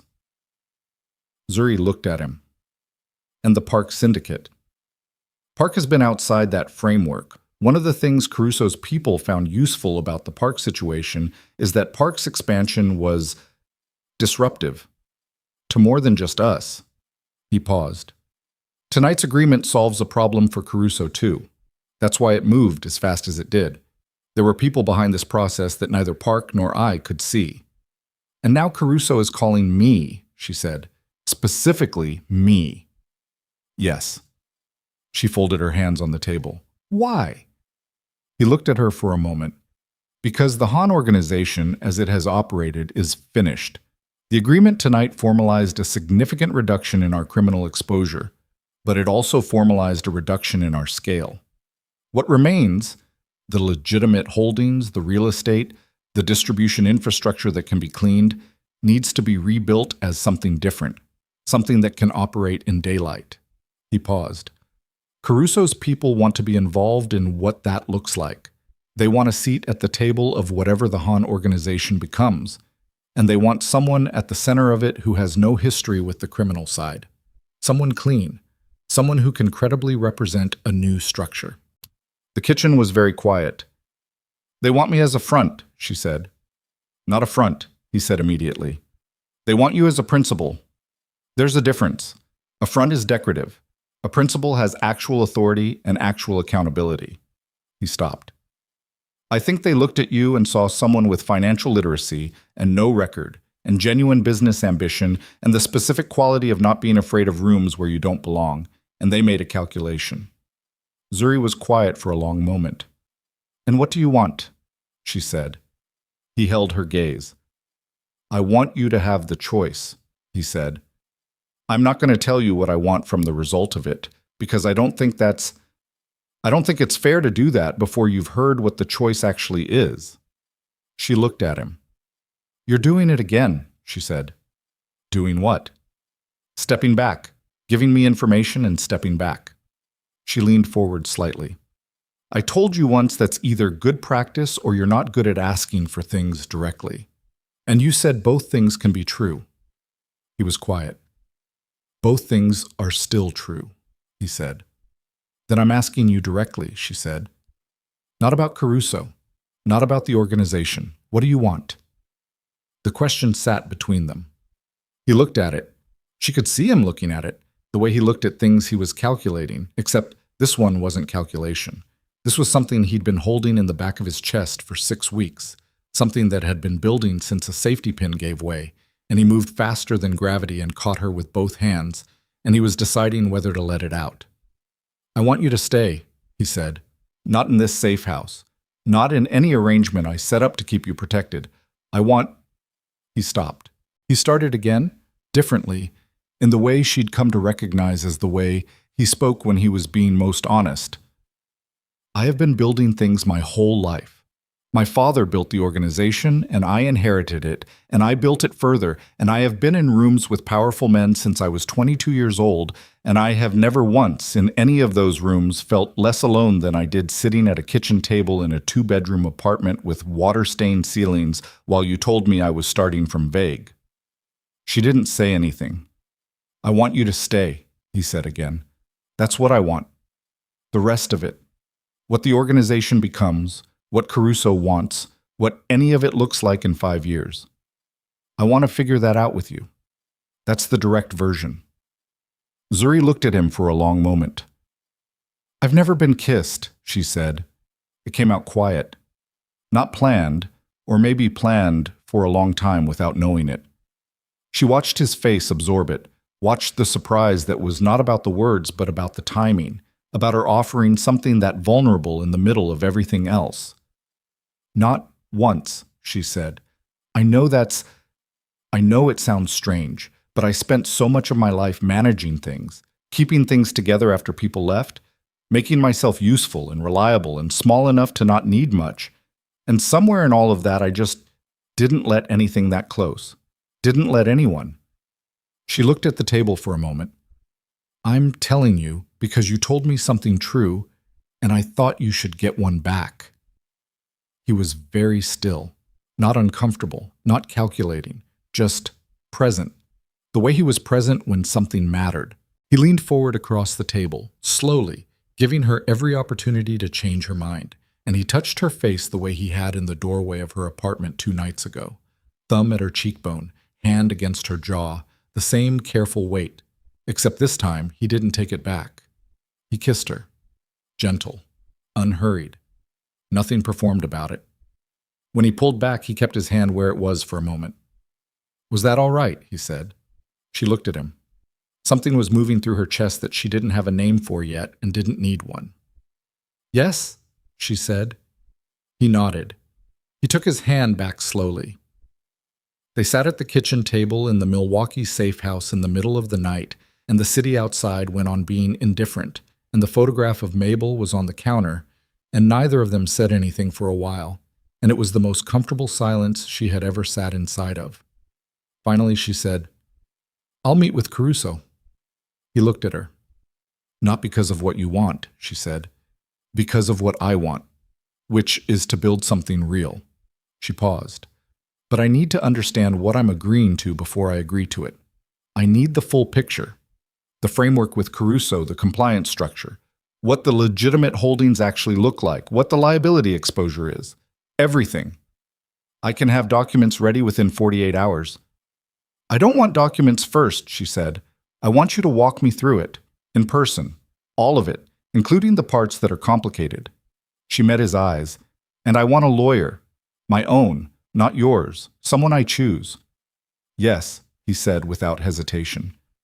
And my foundation, she said. Whatever comes out of this, the charitable work, the orphan support programming, that stays mine. Separate entity, separate governance, non-negotiable. Non-negotiable, he agreed. Good. She stood. She picked up the first aid kit she'd left on the counter and put it back under the sink and came back to the table. You should sleep. You look like something that's been left out in weather. Something moved in his face. The shadow of the almost smile, but warmer than she'd seen it before. More tired. More real. You're not wrong, he said. She pointed toward the hallway. Second bedroom. There's a bed that was presumably clean when they set this place up. I checked the linen. You checked the linen, he said. First thing I did when I got here, she said. Go. He stood. He was at the hallway entrance when she said, Tae-hyun. He turned. Thank you, she said. For being honest tonight. Both kinds. He looked at her across the kitchen with the exhaustion and the bandaged hand and the face of a man who had come through something that had taken more than he'd expected to pay, and he said, Thank you for the eggs. She almost laughed. It surprised her. He went down the hall. She stood in the kitchen for a moment, listening to the safe house settle, and then she turned off the kitchen light and went to bed.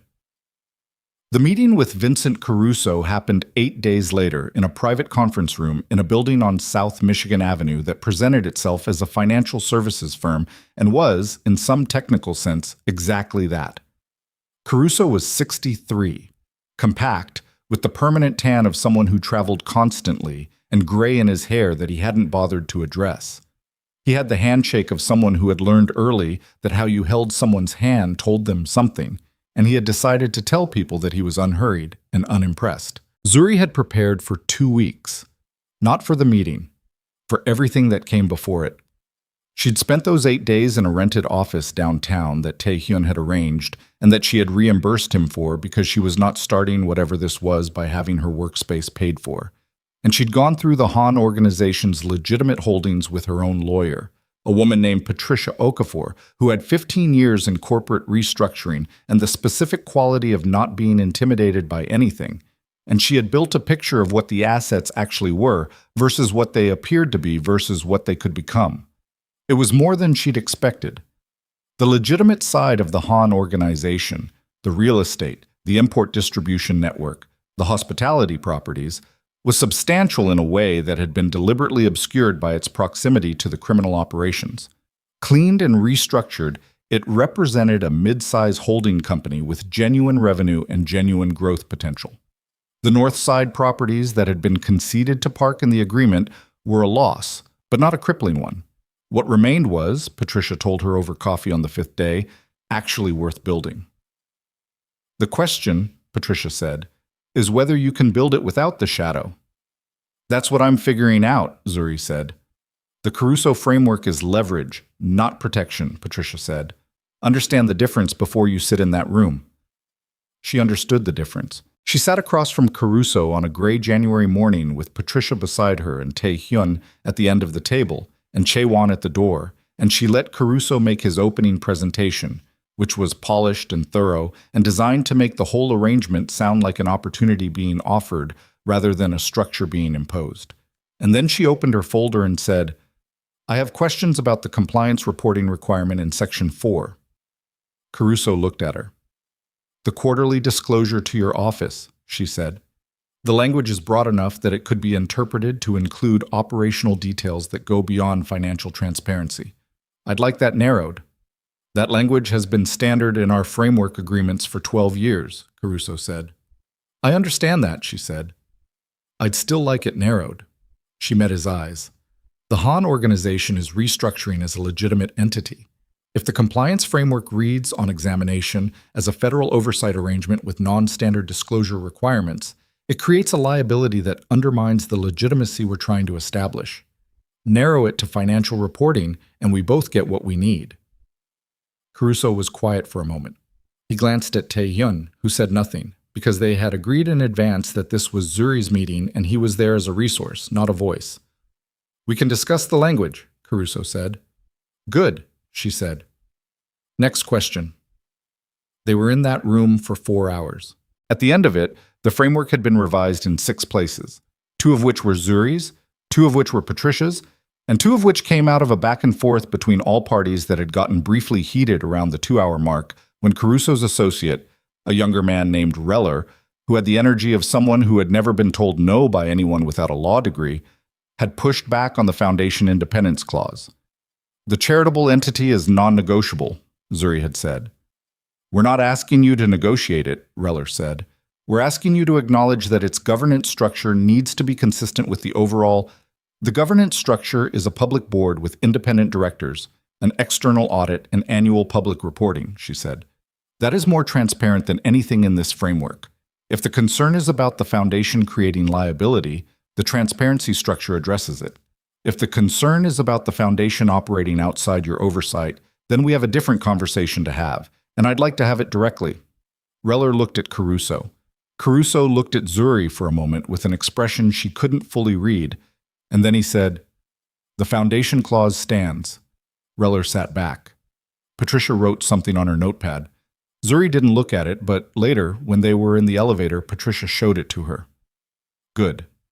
The restructuring took 7 months. 7 months of paperwork and legal filings and conversations that required more patience than she had on some days and more endurance than she thought she possessed on others. Tae-hyun was involved at every step, not as the authority, but as the person who knew where the bodies were buried, in the literal operational sense, which was a phrase that stopped being metaphorical several times during the process and had to be dealt with accordingly. There were assets that couldn't be cleaned.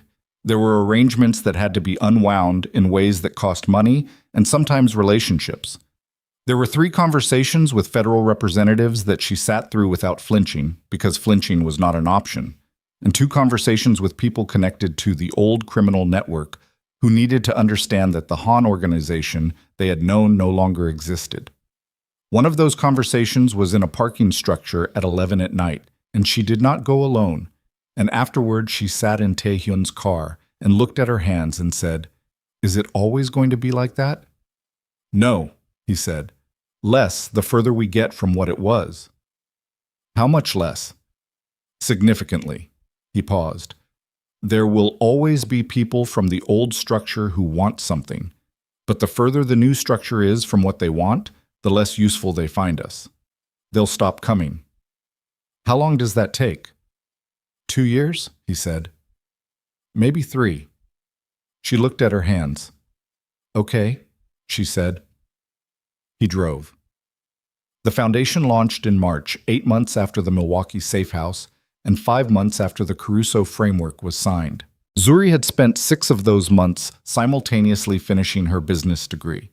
She did the last 2 semesters at night while the restructuring occupied her days, and she graduated on a Friday morning in February with Patricia Okafor in the audience because Patricia had become something that wasn't quite a mentor and wasn't quite a friend but was in the vicinity of both, and Taehyun in the row behind her, not in the audience that had been designated for families, because she hadn't told him to sit there, just in the room, present in the specific way he was present when something mattered. Afterward, outside the building, in the gray February air, he'd handed her a small box. She'd looked at it. "It's not," he started. "I know what it is," she said. She said it fast because she needed him to know she wasn't afraid of what it was. She was just deciding how she felt about receiving it right now, in a parking lot, in February, in a coat that was too thin for the weather. "Open it," he said. She opened it. A pen. Expensive, substantial, the kind that felt like something in your hand. She looked up. "For signing things," he said. "Going forward." She looked at the pen for a moment. "That's the least romantic thing anyone has ever given me," she said. "I know," he said. He said it with something in his face that she'd learned to recognize as the way he looked right before he was honest about something. "I almost got you something else, but I thought, the pen is what you're building. The other thing is what I want. I didn't want to put the thing I want inside the thing that's yours." She held the pen. She looked at him. "We can talk about the other thing," she said. "When you're ready," he said. "I might already be ready," she said. "I've been ready for a while. I was waiting for you to stop being strategic about it." Something passed through his face. A rare thing, fully unguarded and warm. "I was not being strategic," he said. "You are always being strategic." "Not about you," he said. "Not for a long time." She put the pen in her coat pocket. She reached up and touched the side of his face, the same gesture he'd given her, thumb at cheekbone, deliberate and unhurried. And she felt him go still under it, the same stillness as that first time, the stillness of someone receiving something they'd stopped expecting. "Let's go get lunch," she said. "And then you can ask me whatever you've been not asking me strategically." He exhaled. They got lunch. He asked. She said yes. The Foundation's first program launched in April. Residential support for aging out foster youth in Cook County, practical assistance in the form of housing navigation, financial literacy programming, and direct grants for vocational training. Zuri had built the model herself, starting from the vague things she'd described to a man she barely knew at a table in Carmine's private dining room, something that helps people, practically, real help, and worked it into something specific and operational over 8 months of research and conversation and revision.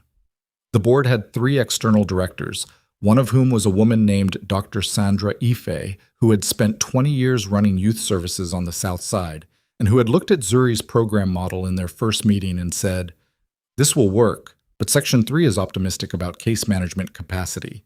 You need more staff in that lane before you launch." Zuri had revised Section 3. The launch event was small by design. She didn't want a gala, didn't want something that performed philanthropy instead of doing it. A late afternoon gathering in the Foundation's office space, the first cohort of program participants invited, some of the partner organizations who'd agreed to work within the model. Taehyun came, which she had told him was not required, and he had said he knew it wasn't required. And he'd come anyway and stood near the back of the room and not tried to be visible, which she'd noticed and counted. Dr. Ife found her near the end of the evening and said, "You built this right. Most people don't build it right the first time." "I had good feedback," Zuri said. "You also listened to it," Ife said. "That's the rarer skill." Zuri thought about that for a long time afterward. Cho Min-suk had been dealt with through Caruso's framework, which meant certain things that she knew about and certain things she'd chosen not to know about, and she had made her peace with the limits of her knowledge there because she had also decided, at some point in the 7 months of restructuring, that she was not going to be able to build something clean by refusing to acknowledge that the ground it stood on had not always been clean. You could not pretend the before didn't exist. You could only make the after different enough that the before stopped defining you. Han Byung-soo, who had not been the second leak, but who had been the person whose access made the second leak possible, had been removed from the organization and compensated for his separation in a way that the lawyer had described as generous and that Zuri had described as practical, because a man who felt wronged was more dangerous than a man who felt fairly treated. Kang Sung-jun left for Seoul on a Tuesday in January. She didn't see him go.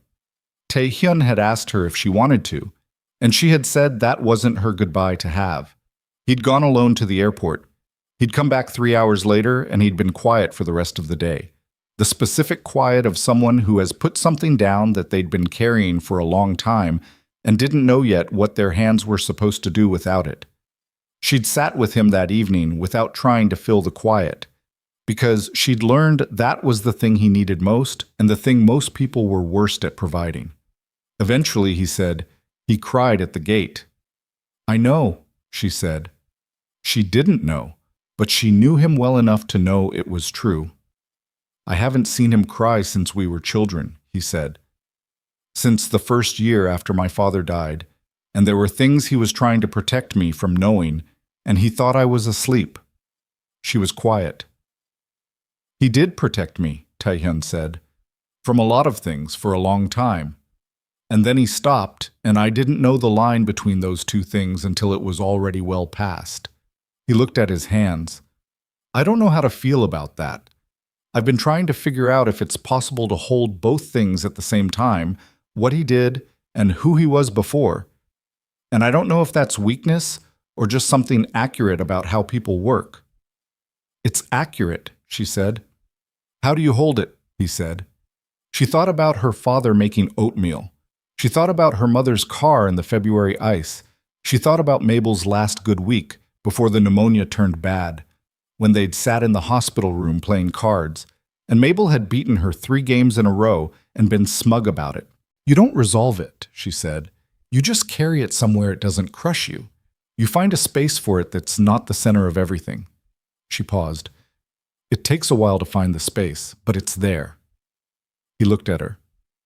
"You've been doing that your whole life," he said. "Yes," she said.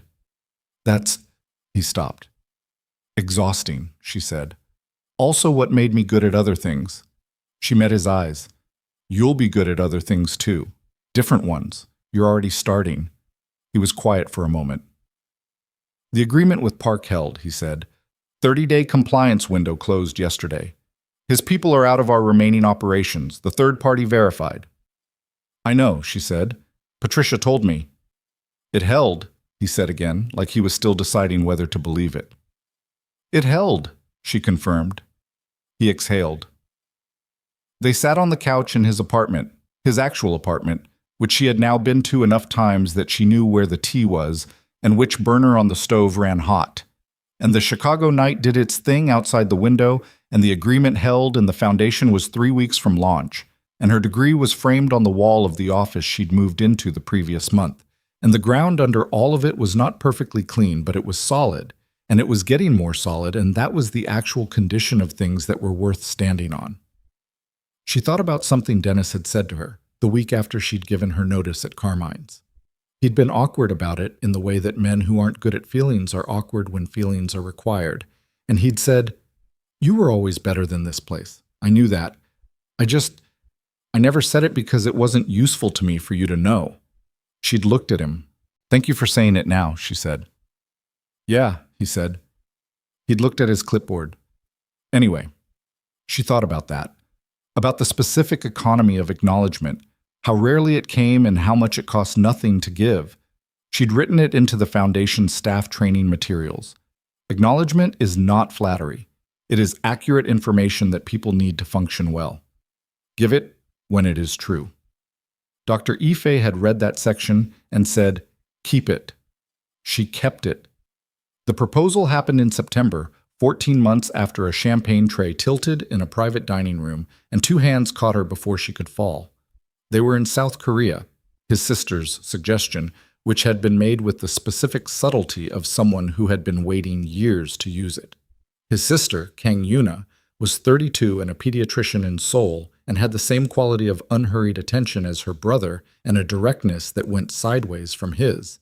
Where his was precise, hers was immediate, and she had shaken Zuri's hand at the airport and said, "He talks about you more than he knows." And Zuri had said, "I suspect he knows exactly how much." And Yuna had looked at her and smiled for the first time.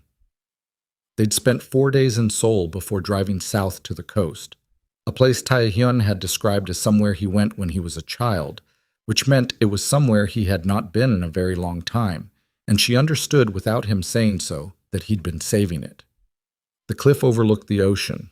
The light in the late afternoon was the particular gold of a season turning, and the wind off the water was cold enough to be real without being cruel, and the sound it made against the grass at the cliff edge was the kind of sound that made silence feel like an active thing rather than an absence.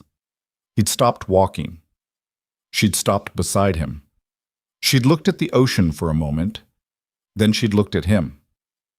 He was watching her the way he'd watched her across that restaurant table 14 months ago.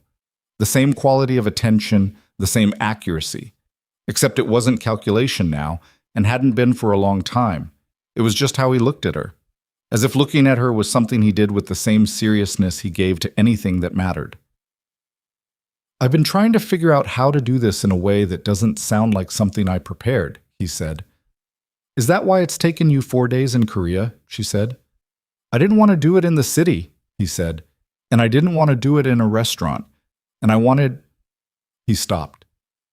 "I wanted to do it somewhere that felt like the future rather than the past." She looked at the ocean. "This feels like the future," she said. "Yes," he said. He reached into his jacket pocket and produced a ring. Simple, not small, a dark stone she didn't immediately identify in a gold setting that had an old quality to it, like it had been made with attention to detail that wasn't fashionable anymore. She would learn later that he'd had it made by a jeweler in Seoul his grandmother had used, which was not information he offered immediately, and which she found, when she learned it, more significant than any of the other information. "I know what I'm asking," he said. "I know it's not simple. I know the life we'd be building is complicated still, and will be for a while. I know you know that too." He paused. "I'm not asking because it's the next thing. I'm asking because I cannot imagine the future I want to build without you at the center of it, and I have been trying in the last several months to imagine it, and it keeps not working." She looked at the ring. She looked at him. "I've been carrying something I want to say," she said, "since that first night. Since you asked if I'd eaten, and then talked about architecture so I could eat without feeling watched." She paused. "I didn't know what to do with you for a long time. I had built a life that was very small and very controlled because small and controlled was what I could hold together, and you kept—" She stopped. "You kept making it larger without asking. Not the way you made the Armitage call without asking, where it was wrong. Just larger. Every conversation, every time you answered honestly instead of conveniently." She looked at the ocean for a moment. "I've been choosing this for months. I think I've been choosing it since that kitchen table. I just needed you to ask." He put the ring on her finger. It fit. She looked at it, then at him. He looked back at her with the face of a man who had put down the last heavy thing, the one he hadn't known he'd been carrying, and whose hands were now empty in the way that was the beginning of something rather than the end. She stepped into him. He put his arms around her, and she felt the specific solidity of him, the actual physical weight of another person, the warmth and the breathing and the aliveness of it. And she thought about all the years of being untethered, and she thought about how wrong she'd been to think that tethered was what she was afraid of, when what she'd actually been afraid of was the cutting of the line, not the line itself. The ocean went on doing its enormous, indifferent thing below the cliff. She pressed her face against his shoulder. He held on. They stood there for a long time. The years after that were not simple. She had not expected them to be. The Han Group, renamed, restructured, its criminal architecture fully unwound by the end of the following year, grew into something that required more of her than she'd anticipated and gave back more than she'd budgeted for. There were legal complications in the second year, a challenge to 3 of the real estate holdings from a party connected to the old park network that took 6 months, and Patricia Okafor's full aggressive capability to resolve. There were internal personnel issues, people from the old structure who couldn't or wouldn't adapt to what the organization had become, and the work of separating them carefully and completely, which was unglamorous and necessary, and nobody wrote about it. There were good things. A partnership with a Korean-American business network that expanded the distribution infrastructure legitimately in a way that made the Caruso arrangement less necessary and then unnecessary. The Foundation's second year enrolled twice the participants of the first, and Dr. Effie's warning about case management capacity proved exactly right, and Zuri hired 4 additional case managers and revised the model, and the third year worked better. Patricia Okafor called it the most responsive nonprofit governance she had encountered in her career, which was high praise from someone who did not give it easily. Chaewon stayed. That had been uncertain for a while. He had his own decisions to make about what the reorganized Han Group meant for him, and Zuri had given him space to make them without pressure, because she understood that his loyalty had been to a structure that no longer existed, and whether he transferred that loyalty to the new thing was genuinely his to decide. He transferred it. He told her, about a year in, with the blunt economy of a man who had never found emotional statements comfortable, that he thought she was running it right. It was the longest compliment he'd given her that didn't involve a direct operational function, and she had taken it for what it was. Taehyun stepped back. Not immediately, not dramatically. It was a gradual process over 2 years. The transferring of authority and decision-making until he was a board member rather than a principal, present and contributing, but not the center. He'd found, in the stepping back, something she hadn't expected to witness, a kind of relief that went all the way down to the ground, that was not about being freed from work, but about being freed from the specific weight of being the thing that held everything together. He had been holding things together since he was 22. He was 32 now, and he put it down, slowly, carefully, and the thing stayed together without him, and he looked at that sometimes with an expression she had come to recognize as the particular quiet of someone who had expected to be more necessary and had discovered that not being necessary was better than they'd thought. He learned to cook. Not well, she was better, but with the same methodical quality he brought to everything, and he made a specific beef stew that he'd gotten from his sister's recipe that was, she told him once, actually good. And he'd looked at the stew with the expression of a man filing away important information. Their daughter was born in the spring of the 4th year, which was not planned in the precise sense, and was not unplanned in the real sense, and was the thing that most accurately completed what Zuri could only describe as a change in physics, the sense that the world was a different weight and temperature and composition than it had been, not dramatically, but fundamentally, in the way that a room changes when you open a window. They named her Mabel. Not because they'd planned it, because Zuri had been holding the baby in the hospital, still in the first hour, and she'd looked at her daughter's face, which was scrunched and opinionated even at an hour old, which Taehyun said was unsurprising given the parents. And she'd thought, there you are. And the name had come up from somewhere she didn't have to think about, and when she said it out loud, Taehyun had gone very still beside her in the way she recognized. Yes, he said, just that. She looked at him. He was looking at this baby with an expression she had never seen on his face in any room, at any table, in any of the hundreds of hours they had sat across from each other building things. An expression that was completely without strategy, completely without calculation, with nothing in it that was being managed or controlled or held at a careful distance. Just a man looking at his daughter. She thought, here's the thing that changes him. Not the agreement with Park, not the dismantling of the criminal organization, not the years of building something new from the rotten ground of something old. This This small, furious person who had arrived into the world with no awareness of any of it and couldn't have cared less and was warm and present and demanding in the way that only the very new and the very old are allowed to be. She was right. 5 years later, on a Sunday morning in late October, Zuri sat on the step outside their home, a house outside the city, a real house with actual land, something she had not had as a child and had wanted without knowing she was wanting it until she walked through the front door for the first time. And she watched Mabel chase something through the grass, a butterfly or a leaf, something that moved. Mabel was committed to it. Taehyun came through the door behind her and sat on the step beside her, 2 cups of coffee. He handed her one. She took it without looking. They watched Mabel run. "She fell," he said. "Before you came out, she got up and didn't tell me. Just got up and kept going." "She does that," Zuri said. "She does that," he agreed. Zuri looked at the yard and the sky above it, which was doing the spectacular thing that skies in October sometimes did when they felt like it. The particular clarity that came after the summer weight had lifted, the light arriving from an angle that made ordinary things look like they had been considered. She thought about a restaurant kitchen and a granola bar in an apron pocket and a card with a phone number and a phone call at midnight that she had almost not made. She thought about small, controlled lives and how you outgrow them not by demolishing them, but by becoming, slowly and without announcement, too large for the walls. She thought about her mother. She thought about her father at the stove. She thought about Mabel Coleman, who had been impatient and unsurprised by everything and who had told her 100 times in 100 ways that the clock didn't stop for grief, that the work was to get up and tend to what was yours. She looked at the yard.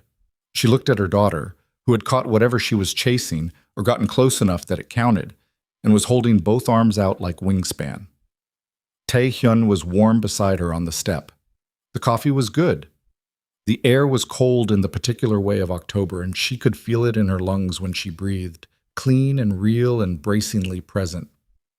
"I've been thinking," she said. "About what?" he said. "The Foundation's 5th-year expansion," she said.